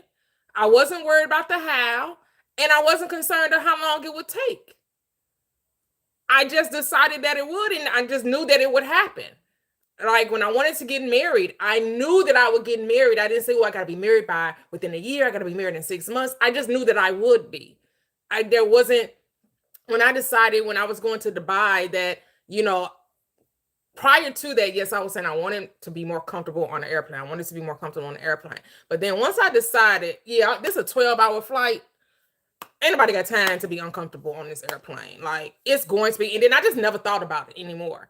And even when the thought may seem like it would, I would just get my mind busy on something else. I was just not going to give my attention to anything other than, once I had dropped that seed in the fertile soil of my belief, once I had decided without, like I said, you decided when there's no other option, when there is no other possibility, there is no what if or but or maybe or and. There is no conjunction function. There is none. You just, no, that's it. No ifs, ands, or buts about it. This is what it is. Whenever you decide that's what it is, that's what it will be. The thing is, have you decided that that's what it is? We let so many people tell us how it should go, right? And so when I started my platform wasn't about me telling you what to do. My platform was you realizing who you already are, helping you to be like, yeah, I got this. I can do this. I don't need nobody else. I don't need to pay no coach. I don't need to get no e-course. I don't need any of that. I just need to know myself. I just need to know who I am, and that I'm God. That when I say I shall have a thing, that's it. God said it, so that settles it. And who's God saying it? I am. I am God. I am the one that decrees and declares and decides what happens. Now, the personality known as Toya don't make shit happen. She don't make nothing happen. She's just the one deciding what it is she wants to happen, because the happening is already done. So basically, I'm just choosing from the buffet, from the smorgasbord of the infinite reality that is, saying, yes, I want that. And then I just sit back and allow it to show itself to me, allow myself to experience it without me trying to convince somebody of it, make somebody believe it, help somebody know it. Then none of that is necessary. As long as I know, it does not matter what the world thinks. And so that's when we have to get to that state that it doesn't matter what other people think. And yes, is that the work to remain in your lane? and stop looking at other people's lane. Well, they doing this and they doing that. And I have a tendency to do that. I don't know. I'm at fault. I do it. I'm getting back to mind your business. Just mind your business. Stay in your lane. How someone else is manifesting and creating is none of my business. I got to keep reminding myself of that, because I do veer to the left and I do veer to the right. And I do start talking about, well, they doing this and they doing that and they creating this and it's none of my business. It's none of my in I want to realize that if I am shining a light on how someone else is creating, it's for me to take notice. Like, is that how I want to create? Is that beneficial to me? Is that uplifting to me? Is that how I want to see my world? Is that the reality I want to create? And then if it's not, let me get back on my lane. Let me get back on my spot. Let me get back on my landmark. Let me mind my business, the business that pays me. And the business that pays me is my mind. That's it. It's what resonates with you. It's what works for you. Exactly. Way of doing it. Exactly. Yep. And so if the vision board resonates with you, do the vision boards. If the 369 resonates with you, do the 369. If having crystals and sage in your apartment and doing tea leaves and astrological signs, if that resonates with you, if you need the design and the human design and all of that, if that's what floats your boat, do it. If that's what floats your boat. And so we have Kevin. Grand Rising, Kevin. How are you? Hi, Kev. Grand Rising all. You know, this is one of my favorite parts of the book. I think ever since I've been on your live and talking on the live, I've given multiple manifestation stories that's been in my life. It's the awareness of your ability that you're manifesting everything in your life can be a great, great blessing. And without knowing it, it can be a curse. So, the story I'm going to give you, I said this when I first came on in contact with this live almost about a year ago. But this story has multiple lessons in it, in the story. And I'll share with you. About 15 years ago, I had watched the DVD. Some people, if you're old enough, you know what a DVD is. I watched a DVD of The Secret, and made such a profound impact that I made it mandatory viewing, or either read the book, which I also did, by my kids. Because that understanding, I knew they would need that in order to propel them through life in the path of least resistance. So my oldest son, who was now 30, and he was 15 years old at the time, I had him watch it. And after he watched it, he was so confused. He was like, Dad, I don't understand this. And I was like, well, what don't you understand? And I said, well, I don't understand how this works. It's the law of assumption, the same thing everyone has been, that's in the book, been reading about. I said, well, your mom wants me to get a blender, and Target was just right down the street. I said, hop in the car, we can talk about it. Come with me while we go get this blender. So we get in the car, get in the garage, leave the garage. And he said, so how does this work, Dad? I said, well, whatever you think, you get whatever you think. He said, okay. He said, well, can you give me an example? I said, no, you give me an example. And he said, well, I don't know what example to give you. That's like, it could be anything. It don't matter what it is. Whatever you think is going to happen, that's what's going to happen. He said, like what? I said, like anything. He said, well, I can't think of anything right now. I said, well, let's do this. I said, what do you think a blender should cost? Now, bear in mind, he's 15 years old. He's a kid. He had no idea what things cost. I said, how much you think a blender costs? He said, I don't know. I said, well, guess. He said $7. Now, when he said $7, my knee-jerk reaction is, you got to be kidding me. You can't buy no no real blender for $7. And did I believe we were going to get a blender for $7? Hell no. Because I feel like I live in the real world and he living in some imaginary world. And at the time, I'm thinking the imaginary world, that don't exist. The real world, you're going to pay about, for a good blender, probably about, between 40 and $50, depending on type of blender, which is what I expected to pay. So I said, okay. Even though it made absolutely no sense to me at all, I said, okay. I said, well, it's probably not going to be a good example. Mm-hmm. That's what I said to myself. I didn't discourage his answer, but I said, well, this is probably not going to be a good example. So we get in Target, and we locate the aisle where they have all the different blenders. And I said, well, you look down that end, the opposite end of where I'm looking, and you see if you can find a good blender for your mom. So he picks up a blender and brings it back to me. He said, what about this one? I said, oh, it only has 3 buttons on it.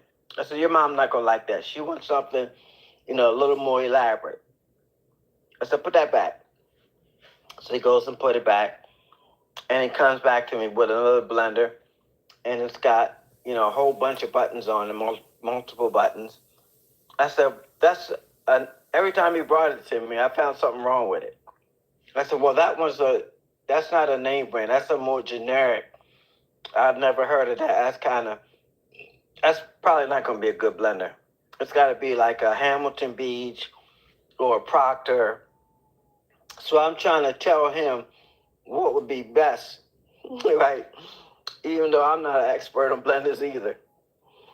So I said, keep looking. Put that back, keep looking.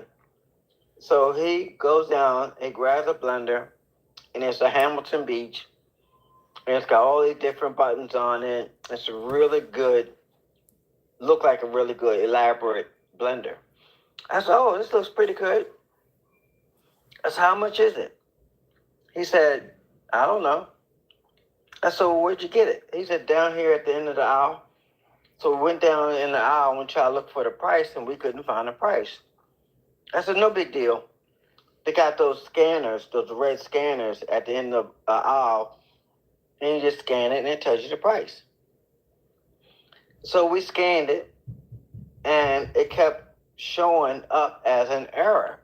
It wouldn't read the barcode. It kept saying unavailable. I was like, that's odd. And we scanned it again, and it's still unavailable. I said, well, we'll go up to the cashier. She'll know what to do, and she'll be able to tell us how much the blender costs. So we stand in the line. We get to the cashier, and she grabs the item, and she scans it. And then she hits a bunch of buttons, and then she scans it again. And she hits some more buttons, and then she scans it again. And by this time, I'm thinking, something's got to be wrong.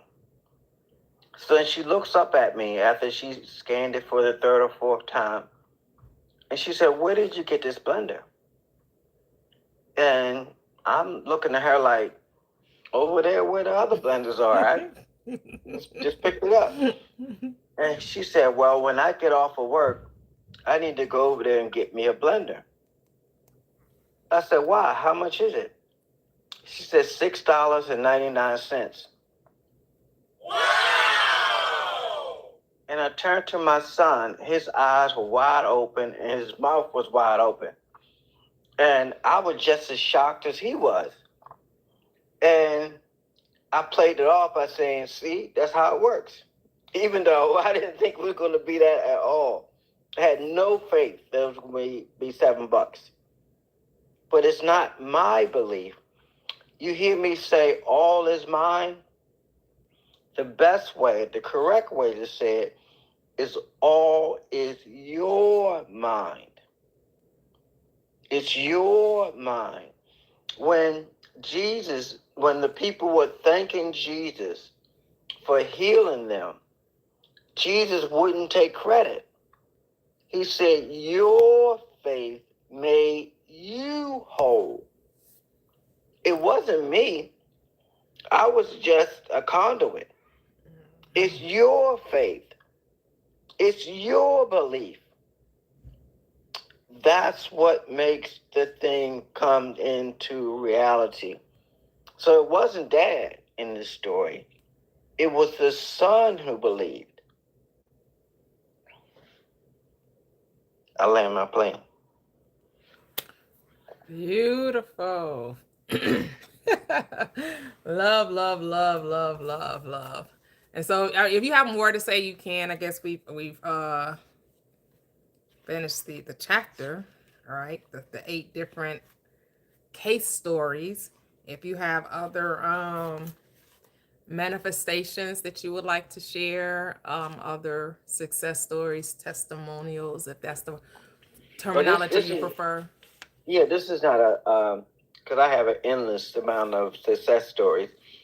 This is to those who are learning and putting this into practice, that it will normally reveal itself as a coincidence, as a happenstance, as it accidentally revealed itself or showed itself or manifested. But there is no accident.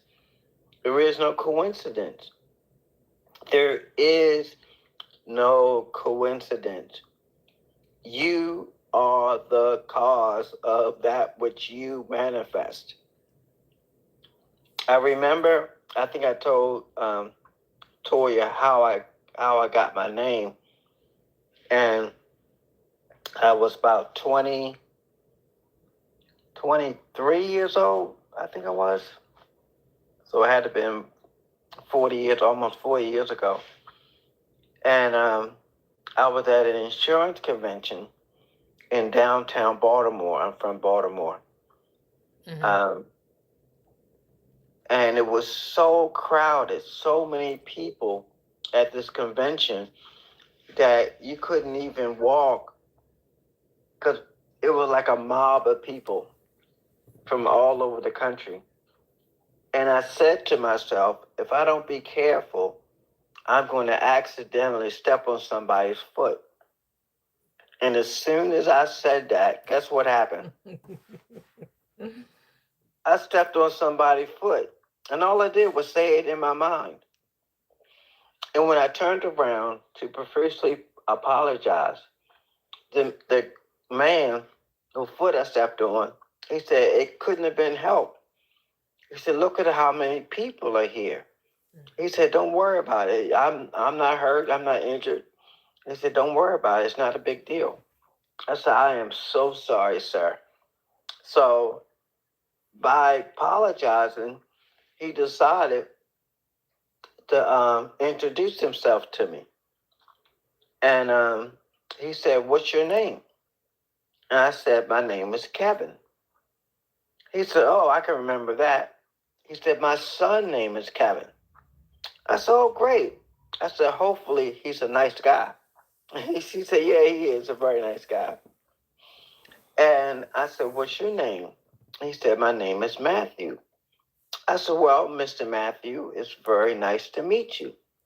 Because he was so much older than me, you don't In our culture, you don't call somebody by their first name when they're so much older than you, than they're older than your parents are. Out of respect, you got to put some Mr. or Mrs. in front of that name. So I said, Mr. Matthew, it's so nice to meet you. He said, what are you doing right now? He said, well, I was getting ready to go have lunch since we were on break. He said, well, let's have lunch together. I said, man, that's awful nice for somebody I stepped on your foot by accident. He said, I said, okay, let's have lunch together. So we went to the cafeteria area and got something to eat and sat down and started talking. And we tried to get to know each other a little better. He said, are you traveling abroad or are you from this area? I said, no. I said, I'm from Baltimore. I'm a Baltimorean. He said, oh, okay. He's like, so am I. So we kept talking and exchanging pleasantries. And out of the blue, he asked me, he said, let me ask you something. He said, what is your mom's name? And I'm like, okay, where is he going with this? Because I don't know him. I know he don't know me. What has my mom got to do with the conversation? But anyway, I answered. I said, my mom's name is Lila Austin. He said, Lila Mae Austin? I was like, what? Because that's my mom's middle name, Mae. And I was like, yeah. I said, you know my mom? He says, I know your family. He says, your grandparents lived in the same neighborhood I lived in. I said, get out of here. And then he named my grandparents. I said, yes. And he named the street that they lived on. I said, yes, my grandparents lived on that street. He said, let me tell you something. He said, how well I know your mom. He said, your mom used to babysit my son when she was a little girl. I was like, oh my goodness. I said, my mom told me how I got my name. My mom used to babysit this little boy whose name was Kevin, and she fell in love with him. And she said, if I ever grow up and get married and have a son, I'm going to name him after this little boy, which is how I got my name. Family, it's not a coincidence. You are the cause. All is your mind. I couldn't wait to get home that night. We didn't have cell phones. I couldn't wait to tell my mom I know, right? who I met, right? And she goes, you met him? She said, you were named after his son. I said, I know, I told him. That's so cool. Crazy, right? I know.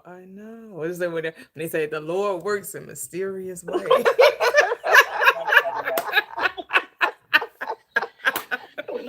We sure do, don't we? I know, right? We sure do. We sure do. Because I know sometimes when we talk about God, we're talking about it's sometimes third person, like we're not talking about ourselves, but we're talking about our own consciousness. The Father is our own awareness, our own consciousness. That's who the Father is, which man calls God, right? So it's all you, boo. It's all you. It's all you. And like all of the stories on the panel today, everyone's talking and sharing. They realize that they were the cause of whatever they were experiencing, right? From the basement remodel to the car to the chance meeting of, the father of the namesake, right? Everything, even insurance check. Yep. Yep. It's all. You caused all of it. Yep. And it's great when you can walk in the awareness of that power. See, you've always had it. You didn't just get it when that thing happened. You've always had that power. You just were not aware, right? The power of you. Oh, he probably got a phone call. Of your awareness. Right. And that's why when we hear what you're desiring, you already have. It sounds like a cliche, or what you're desiring is desiring you. It sounds like a cliche, but no, the reason why you want a thing is because the thing already belongs to you. It's already there, and you're just alerting your conscious mind, your logical mind, to its reality, because the conscious, your awareness already knows it's there. It's already, now you just have to what? Marry that. You have to, this is what people say, call it alignment, right? When you're aligning to what you've already decided is true, right? Whatever you're deciding is true is, I'm wealthy, I'm healthy, I'm happy, I have a beautiful relationship, whatever that relationship looks like. I have beautiful relationships, whatever those look like. I travel, I have more money and I know what to do, whatever that is. Whatever desire is swelling up in your mind, in your imagination, it's because it already belongs to you. Now it's like, okay, this is your conscious mind, this is the desire. Now you have to, because it's already connected to you, right? All you're doing is doing this, putting that puzzle piece together. And how do you do that? What's the key? Faith. Because the logical mind cannot see it. The conscious mind already saw it. It created it. So it knows that it's already there. The logical mind, not so much, because what's the logical mind work? It works by the five senses. And like, I can't see it, I can't touch it, I can't taste it, I can't hear it. How you telling me is there when I have no physical evidence? That's what faith is required. Because you don't need faith for stuff you can see, right? I don't need faith when, people try to use faith. Faith that isn't real, belief that isn't real, because you don't need to believe that the dishes are dirty. You damn right I don't need to believe it, because I can see it. What the fuck? Like, exactly. That's why that doesn't require faith. I don't need faith for shit I can see. I need faith for stuff I can't see. Like, that's the whole point of faith. Is not evident to the five senses. The five senses is not picking up on it. Duh, right? But see, people tie faith to money, and that is the deception. That's the grift. That's the where Kevin had put in the chat earlier. Now you're making your desire transactional, because now you're saying that I have the. Oh, I'm not going to say it's not transactional, but it's not a physical transaction. It's a mental transaction. Because in order to actualize the wanted state, that's the only transaction that's taking place. Is that I'm letting go of this so I can have that. That's the only thing. That I'm sacrificing the old so I can embody the new. That's the only transaction. It's a mental transaction. It's never physical. Ever. That is the only condition. You do have to believe it. You do have to accept it as a reality. That is the requirement to get the thing that you want. Now I know we say you better recognize, or you gotta recognize that the imagination is the reality. And we're living in the dream state. No, I don't have a gift goal. I forgot to even do gift goals. I guess I'll start doing that going forward. I'll start putting the gift goals there. But no, that wasn't even a part of my awareness. What's a gift goal? How many gifts you want the life to give you? So some people will put like 5,000 roses, or so many galaxies, or that type of thing. And so you're letting the chat know how many gifts to send you. Okay, I didn't even know that was a thing. Okay. Yeah. So that's what that means. I never really got that either about But then again, I mean, the first time I used TikTok, I was trying to find the heart and like button, like on Facebook, to like something. And I was like, well, how are these people getting all these likes? And I was watching a guy play music.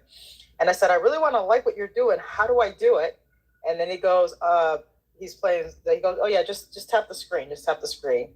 So I was like tapping the screen. I'm like, oh, okay, well, that's how you do it. Okay. Because I'm trying to find the heart and the thumbs up, like, on Facebook, But yeah, I like. You said you be making it rain on your people. Well, I'm like, we're just seeing whatever's in your heart to seeing. So it's so true that I mean, you hear like people say that the faith and imagination, all that, it's not required, and yet when you read books by Neville, Dr. Joseph Murphy, and all that, they all say it's Thank you. It's a requirement. What I liked again about this chapter is that they all have something in common: persistence, belief in the assumption, being in the assumption, and using their imagination. So it's like making a cake with just eggs. I'm not saying that it's not possible, but it's not going to be a good cake. That's called scrambled eggs. I don't know if that's called a cake. Yeah, exactly. So you know what I mean. Yeah, I mean, she about technical. It's scrambled eggs. So if you put a candle on and it's a frozen. I mean, you can imagine it's a cake. You can say you're eating a cake because of mine, right? Because what's real, as they say, what's real, right? Just like you had your play kitchen and you up there whipping up in your play kitchen. Oh, right? Yep. A little tea party. Yep. That's it. Mm-mm. Well, I have a story to share. I remember working on the soap opera All My Children in New York. And there was a guy that was saying hi to people that were working on the extras, the people that had under 5 lines, the major actors, the supporting actors, etc. So there was this guy, and he looked homely. And he was saying good morning to, like the supporting cast, which I was one of them. And nobody would say good morning to this guy. So I said good morning to him. I just took the initiative and said, hey, good morning, how are you? Because I felt bad that he was saying good morning to everybody nicely, and nobody said good morning to him. So I said good morning to him, asked him how he was doing. He's, Puerto Rican. We were talking Spanish for a little bit. And then, he went about his way. I was like, oh, what a nice guy. I didn't even think anything about it. And one of the other actors that were there were like, oh my God, I can't believe she said hi to that guy. I'm thinking to myself, oh, whatever. So when it comes time to shoot the scene, turns out that homely looking Puerto Rican guy was the first camera man, meaning that he chooses who gets to be near the principal actors and our scene, who gets to say roles, who gets to come back, who doesn't get to come back. So when everybody else realized who he was, then they were being nice to him. Right. But he kind of saw the falsehood of it. So he calls me over and he goes, yeah, I want you to stand over here. I want you to say this. You can see me on every episode. I worked on that soap opera for 2 weeks. Every episode, I'm there. It's like my mother was like, man, my mother was watching and she's like, we videotaped it too. We have it on VHS. Mm-hmm. And my mom would play it for other family member friends. I'm like, look at my daughter. She's right there. Look, my daughter just said this. Look, my daughter did that. Look, my daughter did this. All because I said good morning to a person. That he was kind of homely looking. Well, okay, well, maybe he was running after the subway. Maybe, he was rushing that morning. I don't know. Maybe he just threw something on because he had to get to work. Who cares? But it goes to show you can't judge a book by its cover. Mm-hmm. Because he looked like kind of homely, and it turns out they were all assuming he was maybe the janitor. Mm-hmm. Turns out he's the first camera guy. Mm-hmm. And he got my name on the day of that shoot. And he goes, how would you like to work on this particular? Because, I don't know if you guys follow all my children. Brooke was always in trouble. Now that girl's like been in court more than half the criminals on the ID channel. Anyway, she was accused of something. And he goes, how would you like to be on this episode? It runs for 2 weeks. It was paying like $250 a day, which was a lot. Mm-hmm. And then he had got me upgraded from $250 to $500 a day to work on that soap. And all because I said good morning. I felt bad that he's talking to people and nobody else would say good morning to him.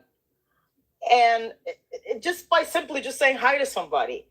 So that reminded me of that when Kevin was telling me about how just stepping on somebody's foot, Mm-hmm. he meant where his name came from. Right. And me by just saying good morning to somebody that nobody else wanted to talk to, because I mean, he didn't smell or anything like, but even if he did smell, I'd still say good morning. If you say good morning to me, I'll say good morning to you. No Right. biggie. Right. Right. But just because I simply say, oh, good morning, Ronnie. How you doing, my friend? You just simply say, just by simply saying hi to somebody, it could just, because I would have never in my wildest nightmares would have thought that dude was a camera guy. Never. Would have never. Yeah, I mean, some people just like invisible unless they feel like you can do something for them, or they feel like, but that's just the way the world is, right? Just like it is. Yeah. Like, that's why you got to do you. You got to be you, be comfortable in your own skin, let your light shine, do what feels, normal and comfortable for you, Exactly. Yep. Teddy, did you have something you wanted to say? Oh yeah, I was going to just wait as Gigi through, because I love these testimonies and thank you, sweetheart. I do, I really do, because they just all come into play. And that Gigi just said, that reminded me. I might have read a book called The Power of Positivity, but that's what it reminded me of. She was being positive there more, you know what I mean? And that is a very strong magnet in itself. But let me share this. Two things. Let me share this. When I was living down in this high-rise place down here in Detroit, and listen, this is when I was still in it. Mind you, I don't ever remember being. Anyway, I keep reflecting because I don't ever remember being holier than thou. For some reason, a lot of Christians that I came in contact during that path were kind of like those people, and I wasn't there. I had faith, and I believed that faith was coming from an outside thing at the time. But listen, so I had moved down, and I was so ecstatic. Oh my God, oh Lord, I was so ecstatic about this new abode. So every day I would come in from work. Well, I worked nights at this time. And so listen, I would come in, and when I opened my door, okay, let me see. Yeah, I would come in the door, and then when I look toward my right, I'm looking across the Detroit River. I had a panoramic riverfront view, and so I was just in a state of awe. I just was. So I would come in every night, and I would stop at my door, and I would look over there, and I would say, "Thank you, God. Thank you so much. Oh my God, thank you." Because, you would see all the lights up from Canada, all of that. It was just a beautiful scene. So wait a minute. So one night, this went on for like a week or 2 weeks, whatever. And so one night, it was a very, very foggy day. It was like, I could tell it was a rainy, foggy, cloudy night. And so when I got in that night, it was a ritual almost that I would do. I came in, I opened the door, I looked to the right, and it was pitch total black, as if someone had dropped a black cloth in front of that whole my windows. I couldn't see no lights. I started walking closer because I was like, "Thank you." And then I started walking closer and closer, like I couldn't see anything because that's just how the fog from the whatever that causes that, And as I'm standing there going that, it seems as if I heard a voice that said, "Okay, so do you still thank me?" Okay, so I'm sitting. I want you to watch it. So I'm going, yeah. When I look back on that, it's like, okay, so now you don't see it. You're not all into that. You're looking at total darkness, which I believe is where we create everything from. That subconscious is that mind. It comes out of that. And I said, yes. Like, do you still thank me, even though you don't see all of the hoopla, la la la la. You still, how you feeling now? And that's just always something that stuck with me that I share.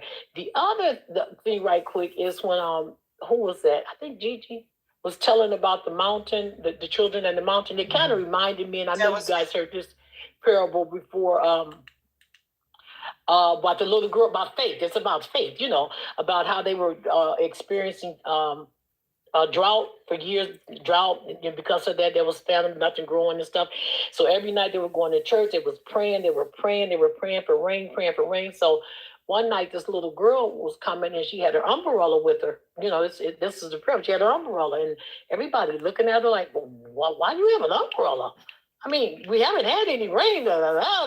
She was like, but I believe it's going to rain. I believe it's going to rain. And as the story goes, get out of church and it's pouring down raining. And she's the only one that had a little umbrella. So, yeah, I think about, like I said, listening to you guys, it just takes me back. Now, here's the one I'm going to land my jet there with. It says, I do this a lot. I think I mentioned it the other day. I use it a lot when it comes to not recalling things. If it's something I can't recall right away, or if I think something is lost. Because I always heard that saying, nothing's never lost. But if I don't know where I put something, I'm looking for it. I do remember I can get into a frenzy. I'm sure we all have, especially if it's important, like your car keys maybe, or your wallet or whatever. And I'm just looking for it, and I'm looking for it. And I finally learned, when I tell you this, you talk about magic. Yeah, when I just finally start doing this, I say, and I literally talked to it though. I talked to it. I said, I used to use the term subconscious. I used to say subconscious. You know everything. You know everything. Where is it?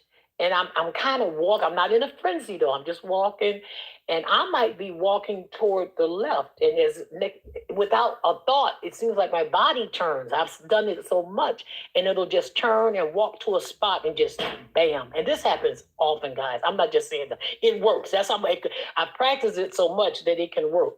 And then it came to me. The verse that was in the Bible, it never sleeps nor slumbers. It never sleeps nor slumbers. So it always knows. You just have to be, know how to tune into it. Absolutely. So yeah, I just want to get back in here and share that. Oh, love that. Love that. Yep. Gotta talk. That's what I'm talking. Gotta talk to yourself. I talk to myself because there is no. Yeah, you and realize, like you said, aware. I love that word awareness. First of all, I would never do that if I wasn't aware that I knew that it knew, okay? Right. I knew. That I knew I knew. Yeah, I knew I knew. Yeah. Yeah. So, yeah. Love it. Love it. Cheryl, Key, Toxic, you girlies have anything to add? Ladies?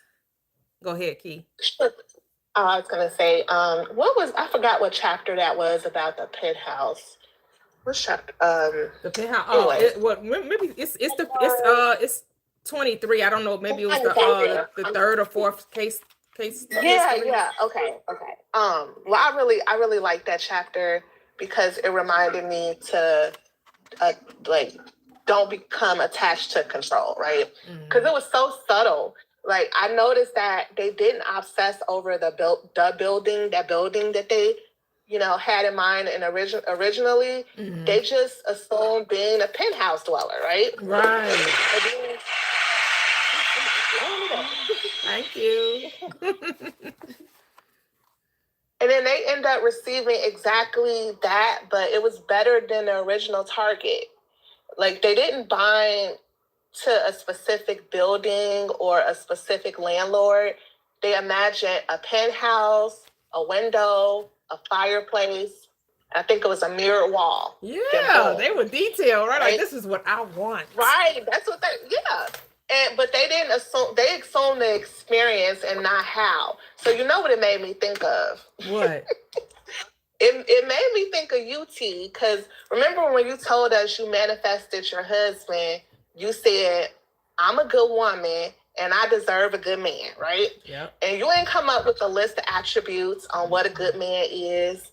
Guilty, I'm guilty. I still got a list, right? That's okay. You didn't say, oh, these are the specific traits. These are my non-negotiables. Right? I love this because you assumed who you were. you said the focus was I'm a good woman. Yeah. And that's really chapter 1 of this whole book is self-concept. Yeah. And the mirror has to adjust. Right? Now, I'm not suggesting that boundaries are wrong or a checklist is wrong, but most of the time, that's coming from fear. Let me prevent being hurt. So, you know, he got it, right? So, but like you said, you can have one. You always say that. You can have a checklist if you want. That's what you want to do. That's fine. But you just showed us it's not required. You declared your identity, and I got a chance to see it in action in real life. You know what I'm saying? It's not just talk. Talk right? About it, girl. Talk about it. Let's get into it. Let's get into it. Your husband pulls up, beautiful car, and he gets out the car and he opens your door. And it was the body language. It just reflected care that he had for his wife. You know, you assume I'm a good woman and I'm worthy of good love, and he had to conform. And so what you and your husband, it proved to me was that when you assume who you are, you don't need no checklist, because a checklist, it's embedded in the state, right? So my success story today is that I'm destroying my checklist. Ooh! Who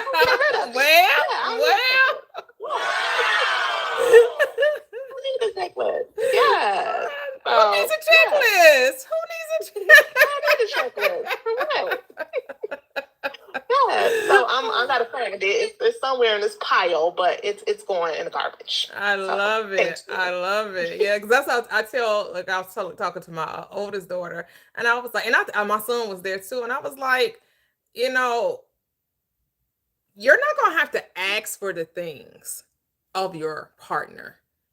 They're just going to know to do these things for you. I'm like, the drinks I like, the snacks I like, they're already there.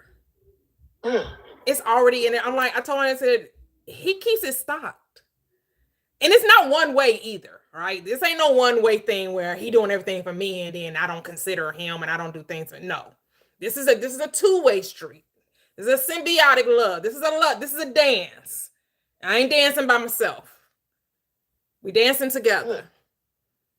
So I do things for him that he also enjoys and things that he likes too. So like I bought all his clothes and shoes. I like I used to do the toiletries. I kind of backed off of that, but so he get his toilet. But for a long time, for a great part of our marriage, I was doing all the toiletries too. Getting the cologne. He like, of course, he started. Now he's expanded his cologne thing. So I don't necessarily, some of the cologne I was getting was older cologne, but now that he's expanded, his cologne thing, so he kind of goes and do that. But it's like, I remember you were asking me about being a traditional wife and everything, and what the roles are in a home.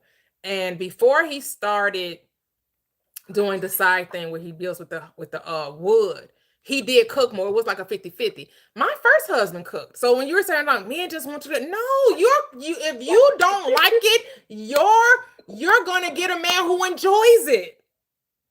But the thing is, don't focus on what you don't like, right? Because you get what you don't like. So it's not that I don't like cooking. I was indifferent about it. We gotta eat. So what you gonna do? Either you going out all the time or you gonna prepare the meal. Like pick a side, whatever it's gonna do, right? So do I cook every day? No. It's probably 50-50. He prepares the things that I feel like he does really well. He cooks really good, everything. But like the stuff that I'm like, I'm not really good at it. So could you make this? We're gonna have this tonight. So can you make, so I'll let him know ahead of time, because he's most of the time in the garage doing his side thing, doing his other passion. He has two passions, his full-time job and then his second job, which is building his customized wood products. So yeah, I mean, when you decide that you're worthy of the thing, like you said, the state already has what a man is. I didn't have to tell God, my awareness, the Father, what a good man looked like. It already knew. He was already there. So everything that I need now may be different for another woman. My husband, may not fit with somebody else, but that's because it's my husband, right? So we don't try to like make every man fit this mold or make every woman fit this mold. You are unique unto yourself, and the thing that you need is going to come to you because it's already there. Right. It's already there. You deserve all the love. You desire to be treated like a queen, pampered, all of that. Cause I asked him like, how did he come to this? And you know who he's inspired by? Who? The Huxtables. Oh my The goodness! Cosby Show. Wow. That's what he I can see viewed that, yeah. them as an ideal power couple, black couple to identify with. I was like, oh, I'm clear and you clip. All right.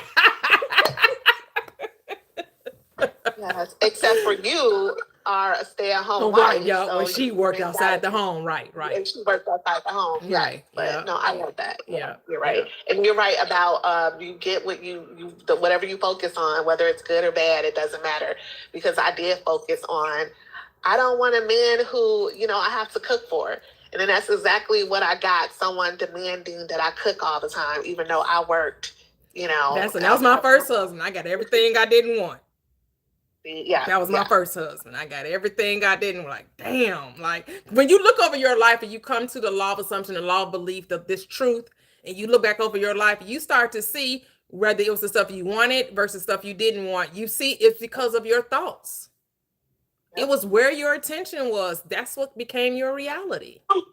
I have something to add. Whenever it's my turn, just let me know. It's your turn. Wait, just wait a second. I wanted to see if it was Toxic or Yes. Cheryl, because they haven't said anything. And Exactly. wow, I didn't want to cut in front of anyone, so just let me know. Okay, I will. And then A-Town also is up here. So Cheryl, the Toxic, did you want to add anything? I'll just share real quick. I mean, what I really like today is, I love the stories, I love success stories. The book was great, but I'm really getting a lot out of what everybody's sharing, like their personal stories. I especially liked Keys and Teddy Girls because it's, I have a lot going on in my 3D world right now that could kind of like put me into a whirlwind.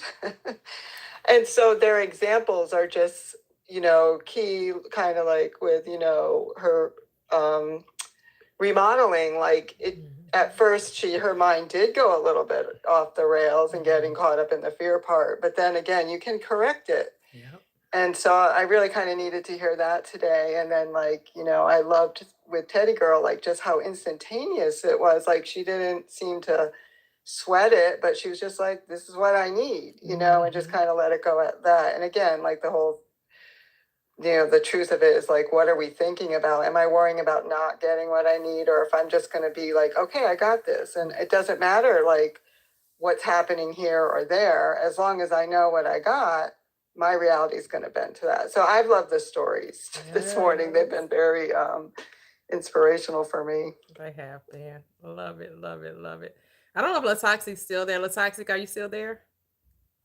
I'm still here. Okay, there she is. I'm here. Yeah, I just loved everyone's stories. I don't have too much more to contribute. I will be sharing my success stories here soon, of course, per usual. Yeah.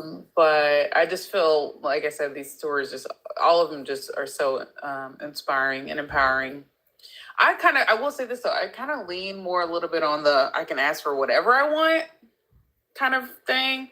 My lists do get a little long, but I'm trying to narrow it down just a tad. No, keep your list. Some people talk about you ever heard people say write down like 200 things that you want and see those things? I've heard Steve Harvey, I've heard different, and then I think it's a book too. I've heard different people talk about manifesting, and they will be like, yeah, I write down 100 things, see if you can come up with 100 things, and as they happen, check it off. Kind of like when people do poster boards too, right? They do the and they do the vision boards, and they're like, I got 30 things, and I 15 or I'm down to 3 and that type of thing. So it's the same type of mindset. You're just, instead of opposed to getting pictures, you're making a list, and there may be 100 or 150 things, no matter how big or small. You're just saying this is what, it kind of gives you, kind of makes you more focused, right? Yeah, the list already Get more helps me. clarity. Mm-hmm. Yeah, I've narrowed down some of my. Yeah, I think I'm a writer. Someone in the YouTube said I'm I'm a a binge binge writer. I'm a writer too, so that's probably why. Mm-hmm. So I think I'm trying to narrow down some of the things that I'm specifically looking for. Um, but I think writing it down helps me feel, regardless of the size of the list, it helps me feel more clear. Yeah. And I put it on my, tell you knows about my whiteboard. I put my manifestations on my whiteboard so that I can look at them, because I work from home. So I'm looking at them all day. So like if something happens in the middle of my day or whatever that takes me off whatever I've written down, it's easy for me to just go back. No, I already decided this. This is already done. I don't need to relitigate it. I don't need to go back and try to make sense of it again or try to take in this new information. Like, it's already decided. Yeah. So there's nothing else to even say. I've already written it down. Yeah, because Neville talks about that too with the ladder technique, right? When he says go to bed every night, imagine yourself climbing the ladder, but during the day, put around your home post-it notes saying, I will not climb a ladder, I will not climb a ladder, I will not climb a ladder. And then you'll find yourself eventually climbing the ladder. And those who eventually climbed the ladder were the ones who were to come back, and I guess he's going to give them some more deeper understanding of this law. But you could only have been the one that had climbed the ladder. But I'm just gonna say I did, because I don't see what you're talking about. But what? We ain't know who do we fact checking here? Right. We got 100%. I will say, I think it's important. So something that I've learned as being a writer for my job, I learned is like things are so much powerful when you phrase them in the positive. Mm-hmm. So like, and I think some people already talk about this, but if you write, I don't want this, I don't want that, obviously it's like, it's already a negative thing. Like, and that really does take the focus off of what you do want. And if we can reframe, oh, I don't want someone who doesn't want, I don't want someone who. Well, here's the thing. There's no negative in consciousness. There's no. So it's not about saying, because remember we did the butterfly technique. I said, I'm not going to see a butterfly. And what happened? I saw a butterfly.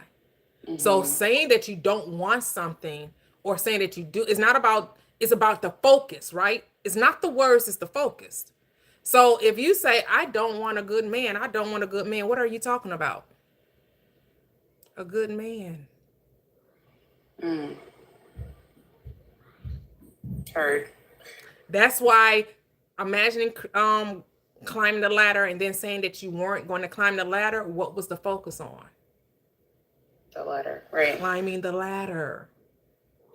The consciousness doesn't know negative or positive. That's a human construct. That's a logical way of thinking. The consciousness doesn't see wrong, right, good or bad, positive or negative. It only says, where's your focus? Mm-hmm. What has your attention? Then that's what I'm going to give you. Yeah, it makes sense. Yep. So it's not so much we talk about don't be negative, but it's about embodying the state, shifting the identity, as Gigi was saying, the being of the version you want. Just be that. Don't put the focus on what not to do. Right? Because it's just like me telling you, don't think of a pink elephant. Now make sure you don't think of a pink elephant. Now don't you dare think of a pink elephant. Don't you dare think of a pink elephant. Like somebody said, stop looking at the 3D. Stop looking at the 3D. Don't you dare look at the 3D. Circumstances don't matter. What do you find yourself doing? Paying attention to the 3D. Because the very thing that they told you not to do, that's where they put your focus at. And guess where your attention is going to go to what they were talking about. Mm-hmm. But if I tell you, stay in the identity, embody the state, be the person who has it. What does that look like? How does she talk? How does she walk? How does she dress? What does she eat? Where does she eat? How does she travel? Where does she travel? That's what Neville never talked about, not ignoring the 3D. Neville, Dr. Joseph Murphy, Reverend I, he liked to denial thing. But Neville and Dr. Joseph Murphy and a lot of others like them, they didn't focus on what they didn't want. The focus was always on what do you want? Mm-hmm. Because if you focus on what you don't want, guess what happens? You get it. Yeah, I think that's what I'm trying to say. I think that's ultimately what I'm trying to say is that if you can switch for the focus from what you don't want to what you do want, then that will help. Even if the statement is negative. Yeah, even if it's negative. But the concept of just being like, actually, when I'm saying I don't want something, what am I actually saying I do want? Yep. When you say you don't want something, you're saying you do want it. Right. So stop talking about what you don't want, because you're actually saying that's what you want. When you say you don't want a thing, you're saying you do want it. Because why? You're talking about it. We don't talk about stuff that don't exist. Impossible. It's impossible to talk about things that don't exist. How you talking about like when people are like, oh, I have the SP, but there's a third party. Then how are you on a menage a trois? Because how's it a third party if this is a committed 2-person thing? Where does third party come from? You wrote them into the script and then you made that they're there. Mm-hmm. Yeah. I'm reading Mia's comments. I'm like one of those people that what I write down is I say, I have this, I have that. Like I don't beg for it. I just decide it. This is my way of like deciding what I want. So I say, oh, so-and-so offered me the job. Oh, I bring in X amount of dollars a month. However that happens. Oh, I do whatever. So to me, that's not begging. To me, it's just like it's how I focus my thoughts personally. Yeah, I wasn't like thinking about you per se, but I was just thinking about her. Someone say like a list of wants. Like I don't even have 200 things I want. You know, I can't even think of 200 material things that I want. And I just feel like want is a state of lack because you don't have anything you want. You have what you have. And if everything you desire is already in existence, how can you want something that you have? Wanting is a sign of deficit and chase. I have everything that I need already. So I'm just confused, not about you per se. I'm confused in the sense of wanting. If I have everything that I need, how can I want it?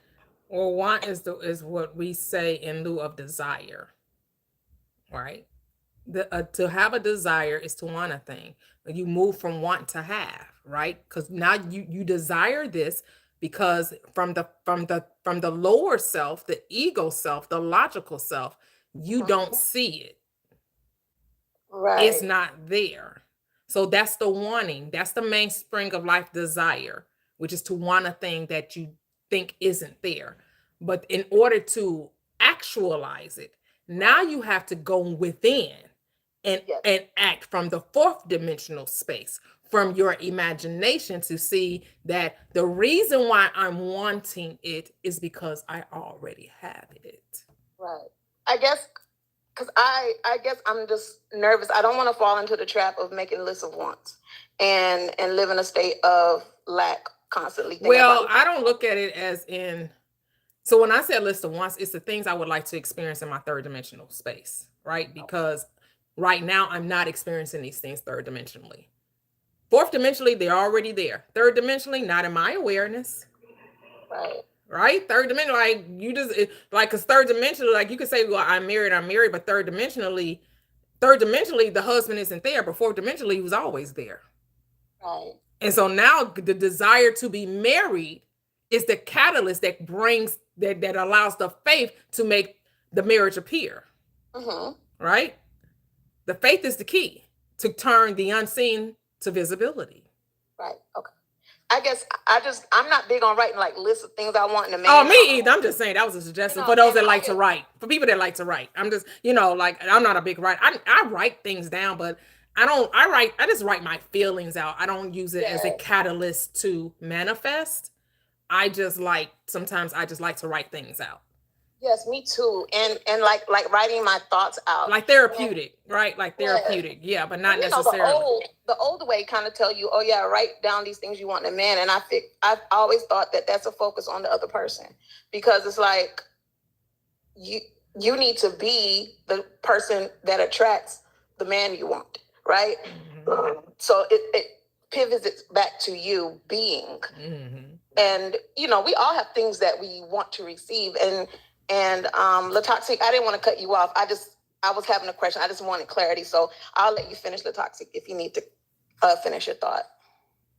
Oh no, you're good. You're good. Oh, okay. I didn't want to interrupt you, but I was, you know, in the whole relationship and dating and just yourself, I reflected on like even my divorce on myself. It was an issue of self-love and not getting what I needed out of relationships because of how I saw myself. And, you know, I just didn't want to fall into the trap of focusing on the outside of what I wanted that other person to be, but focusing on who I needed to be and what I deserved. Versus, and like when you explain how you got with your husband, and that's exactly, you know, what I'm embodying. And like the first person I dated, who is going to be my next husband, I'm gonna keep saying it. But when I first dated him, I remembered that it was about to be the new year of 2024, and I had just decided, okay, I'm going to get out there and I'm going to date. You know, I had been divorced, I believe, about 2 years at that time, and I was healed. I was on my journey. I was like, okay, I think I'm ready to date. And I said it, and I didn't realize that I had kind of assumed it. So I wasn't as knowledgeable in this state. You know, I think I had already deconstructed, but I wasn't, you know, here. But I had said, I'm going to start dating. I think I'm ready and I deserve love and da-da-da-da. And I met this amazing man who gave me everything that my ex-husband lacked. And I was like, my head was spinning. I was like, hold on, what? I had never received reciprocation in the way that I wanted it in a relationship. And I've always had this kind of, I would say, chip on my shoulder of, I never get the love back that I give. I never get the love back that I give. And in that relationship, I got somebody that was crazy about me in a way that was protective, secure, romantic, in a mature, masculine, loving way that I really wanted. And he was fine as hell. And he was everything. Everything. He checked all the boxes. And I could not take it. I could not take it. I was like, this man don't want me. Something wrong. And I sabotaged it. Because I didn't believe I deserved that. I did not fully believe I deserved everything I said I wanted. I manifested it because I said, when I said it, I said, I'm ready for love. I think I deserve love right now. And love came to me quickly. I met him January. The first week of January, I met him. He took me to New Orleans to meet his mama, his family. Mama cooked for me. She was lovely. Met his family, went to the French Quarter, got free drinks. His uncle's like the biggest bartender on the French Quarter.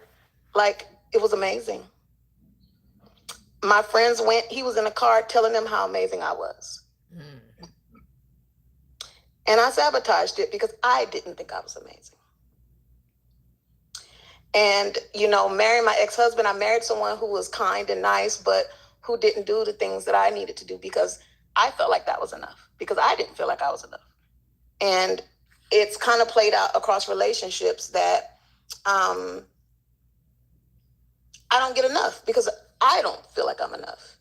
So I bring characters into my life that give me exactly what I feel about myself. So while I'm not shooting down the whole list thing, I just don't want to mess up.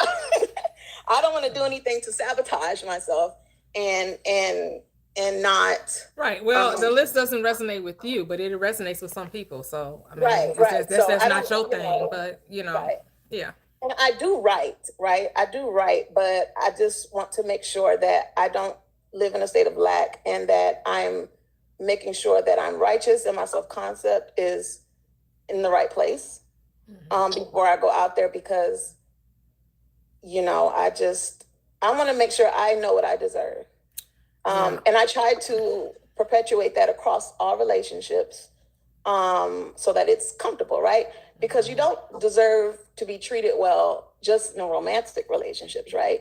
You deserve to be treated well in your family and your friendships, at work, and all those things. But you also have to exude that, and it's going to be mirrored back to you. So,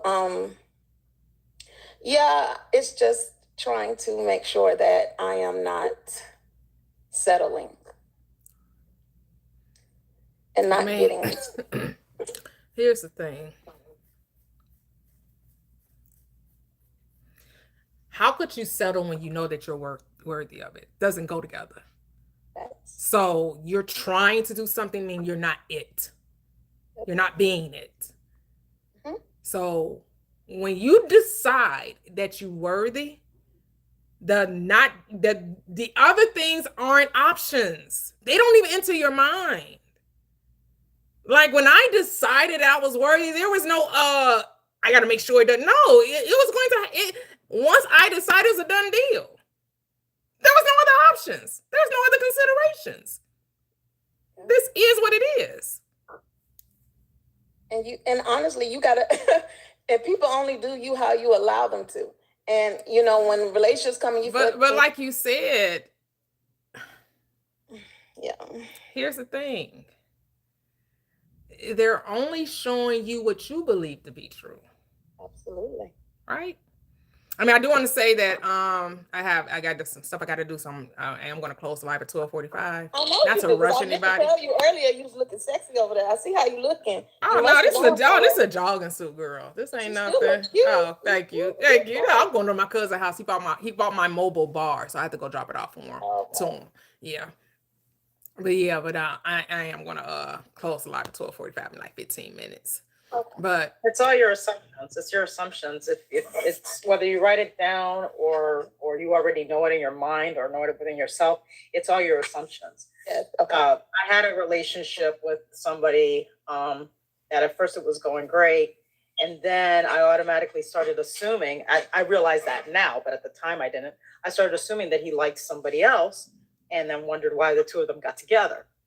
And at times when you're saying to yourself, whether you write it down, as I like to make lists, I make a list. I don't kind of go with generic. I'm actually very specific with what I, command or claim. I'm specific. That's me. That's how I do it. And I do write out lists as well. Not because I'm thinking the list is going to make it happen. It's just because there's a lot of things I desire and I like to keep track of them. And the moment you get what you want, the moment you get what you desire, because it already belongs to you regardless, it kind of surprises you. Then in a way you start thinking, oh, this was too easy. Or how did I get this? Or do I deserve this? And blah, blah, blah, blah, blah. So then you start thinking opposite. And then you kind of start repelling what you desire. So it's all your assumption. If you're assuming that at the time with this, and he sounds like a wonderful guy, and yeah, you can get him back, why not see yourself with him? But you start believing, I deserve this. This man loves me. He wants to be with. Look how great he is to me. I'm so, I'm happy he's with me, whatever. And you start believing and accepting that that's something you deserve. Then you won't sabotage it. You didn't sabotage anything. Is your thoughts went a completely opposite direction. So it's all assumption. Believe it, it's all awareness and assumption. Whatever you give your attention to, whether you want it or don't want it. Like I've said things, like I don't want that. And the moment I take my attention away from that thing that I don't want, by simply saying I don't want it, it won't come back because my attention is not on that thing that I don't want. Mm-hmm. But if I'm the thing that I don't want, I'm putting my attention on it, then yeah, I'm going to get that thing that I don't want. And it works the same thing with the things that you do want. The thing, if I want that, you put your attention on it, you'll get it. Something that you want, you don't put your attention on it, then you won't get it. So it's all what this book teaches, power of awareness. Yeah. Yeah, and we'll continue this conversation on Wednesday. I do think we need to have relationship talk. That seems to be between money and relationships. I mean, health also, that's the trifecta, right? Health, relationships, and finances. We need an SP Saturday. I keep telling you, we gotta do SP Saturday, SP Saturday. But next week is the final 4 chapters of the book. The last 4 chapters. So next week we'll be finishing the book. So finish up the book, the last 4 chapters, as Gigi like to say, tiny but mighty. So we'll be going deep into that. But just, it really is about everything in your life, from health to wealth to relationship. It is about how you perceive yourself, how you're willing to see yourself, right? And as someone on YouTube said, they said, "This is awesome. I am guilty of this from a male perspective. I need to prepare myself for my blessings. It's like eating chocolate cake on the treadmill, but still wanting to lose weight." Right. So it's here's the thing: when you embody the state, the actions will marry it, right? And it's not to say that you won't ever eat chocolate cake. It's just that the chocolate cake won't put on weight. It's when you shift your mindset to the reality of being the person who has it, nothing can come against it. If God be for me, if my good be for me, then what can be against me? Nothing can be against God, not even food. You will enjoy the chocolate cake and still lose weight when you know who I am, right? When you know, so then when somebody's loving on you, you're not going to look at it as love bombing. Oh, they're love bombing me. That's because you don't believe that you should have love. Because what the hell is love bombing? Somebody telling you how awesome you are, how wonderful you are, how beautiful you are, how amazing you are, and you're going to say they shouldn't be bombing you with that? Why the hell you don't want to hear that reflected back to you? That part just never made sense to me. But that's only because people don't believe that that's who they are.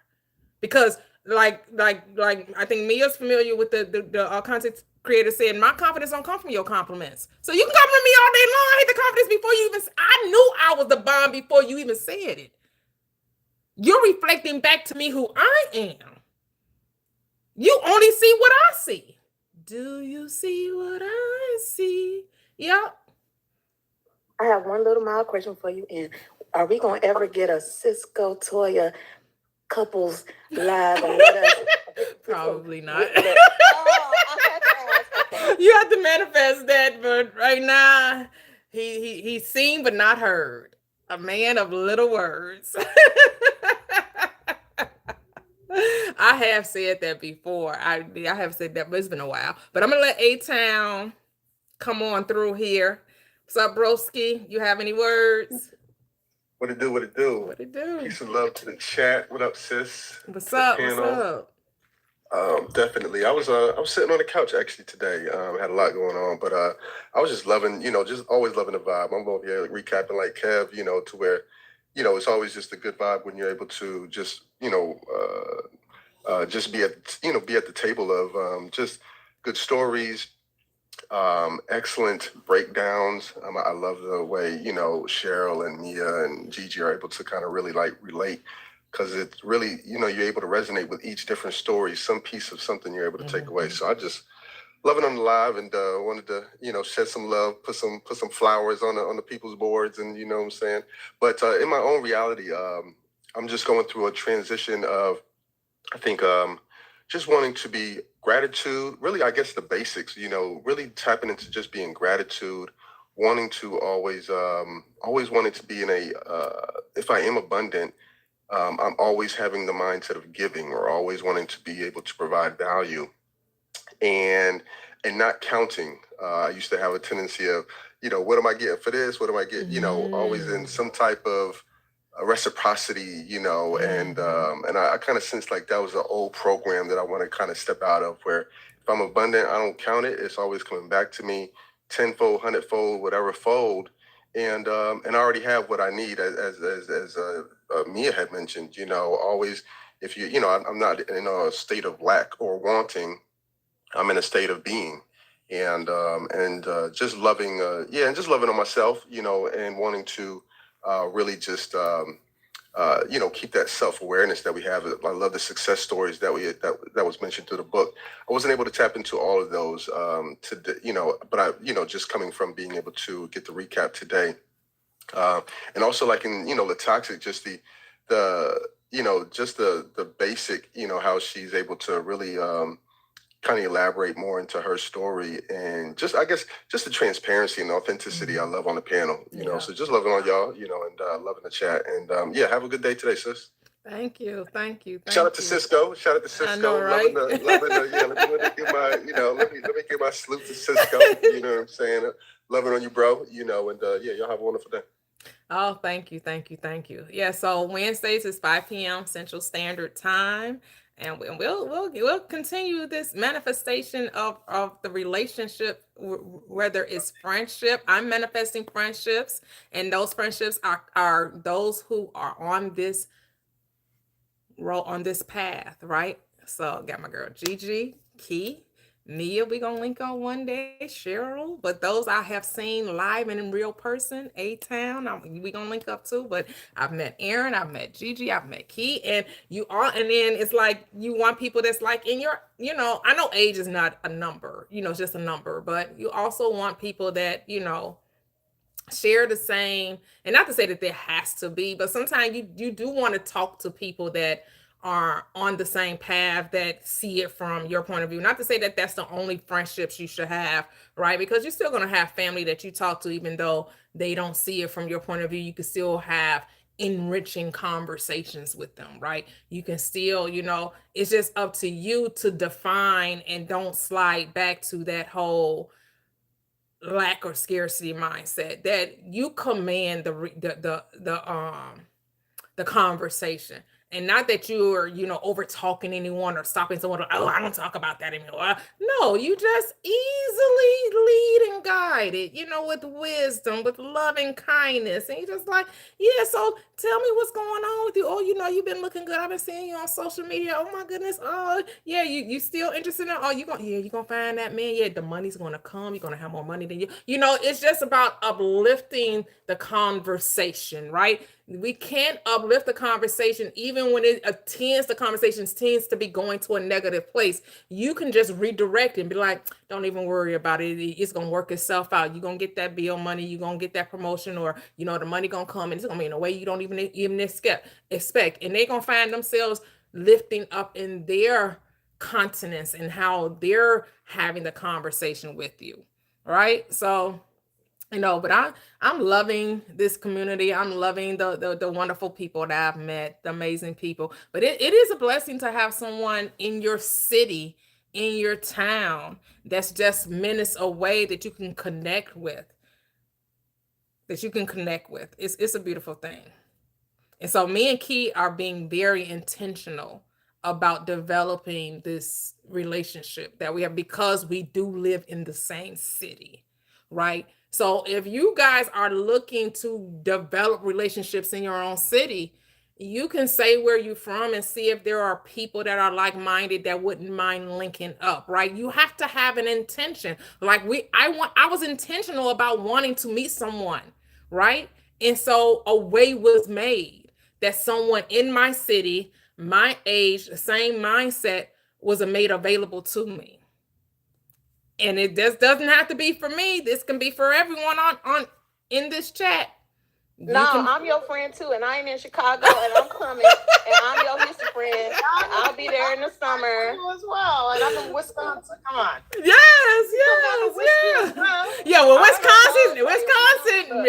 Right. I'm saying we're friends, right? But I'm saying somebody that's local, right? Somebody that you can get to in minutes, right? But yes, I love you. Yes, Gigi, you my bestie girl. Yes, and Mia, that's my Mia's my little sister. Mia, my little sister. That's my little sister right there. I'm 42. I'm little sister at 42. Well, we got 11-year difference. Yeah. Yep. You little sis. So do I. Well, I'm escaping the lake of fire this summer, and I'm coming to Chicago. Well, I'm not gonna call you little sis. I'm not gonna call you little sis. I'm gonna call you sis. You my sister, okay?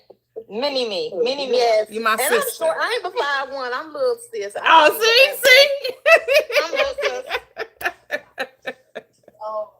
But we all fam. We all friends. I know we be putting labels on stuff, but you know what I'm saying. Did anybody see the picture with her and who'd you meet up with? Key. Man, yeah. Key is her and gorgeous. man, y'all look So like cute. daggone twins. Y'all look like twin first cousins. I swear. My daughter was like, "Oh yes, she's T." Yeah, my daughter, she was like, That "Yeah." is so She cute. commented on the picture.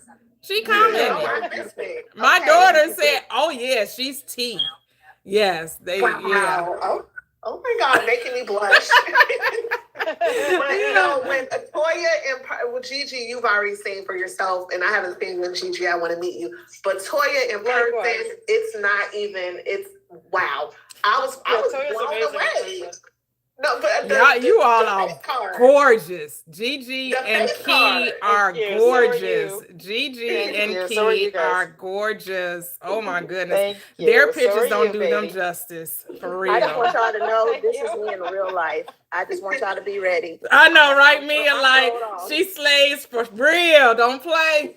But no, really, I'm talking about my personality. I'm throwed off in real life. I'm crazy. So just Yeah. be ready, girls. All right. We coming down to We love Indy crazy. too, go. We coming to Indianapolis to see La Toxic. We coming down. Yeah, We make yep, the drive. definitely. Yes. But all right, gang. I'll catch you guys on Have a great weekend. Wednesday. Have a great weekend. Bye-bye. Bye.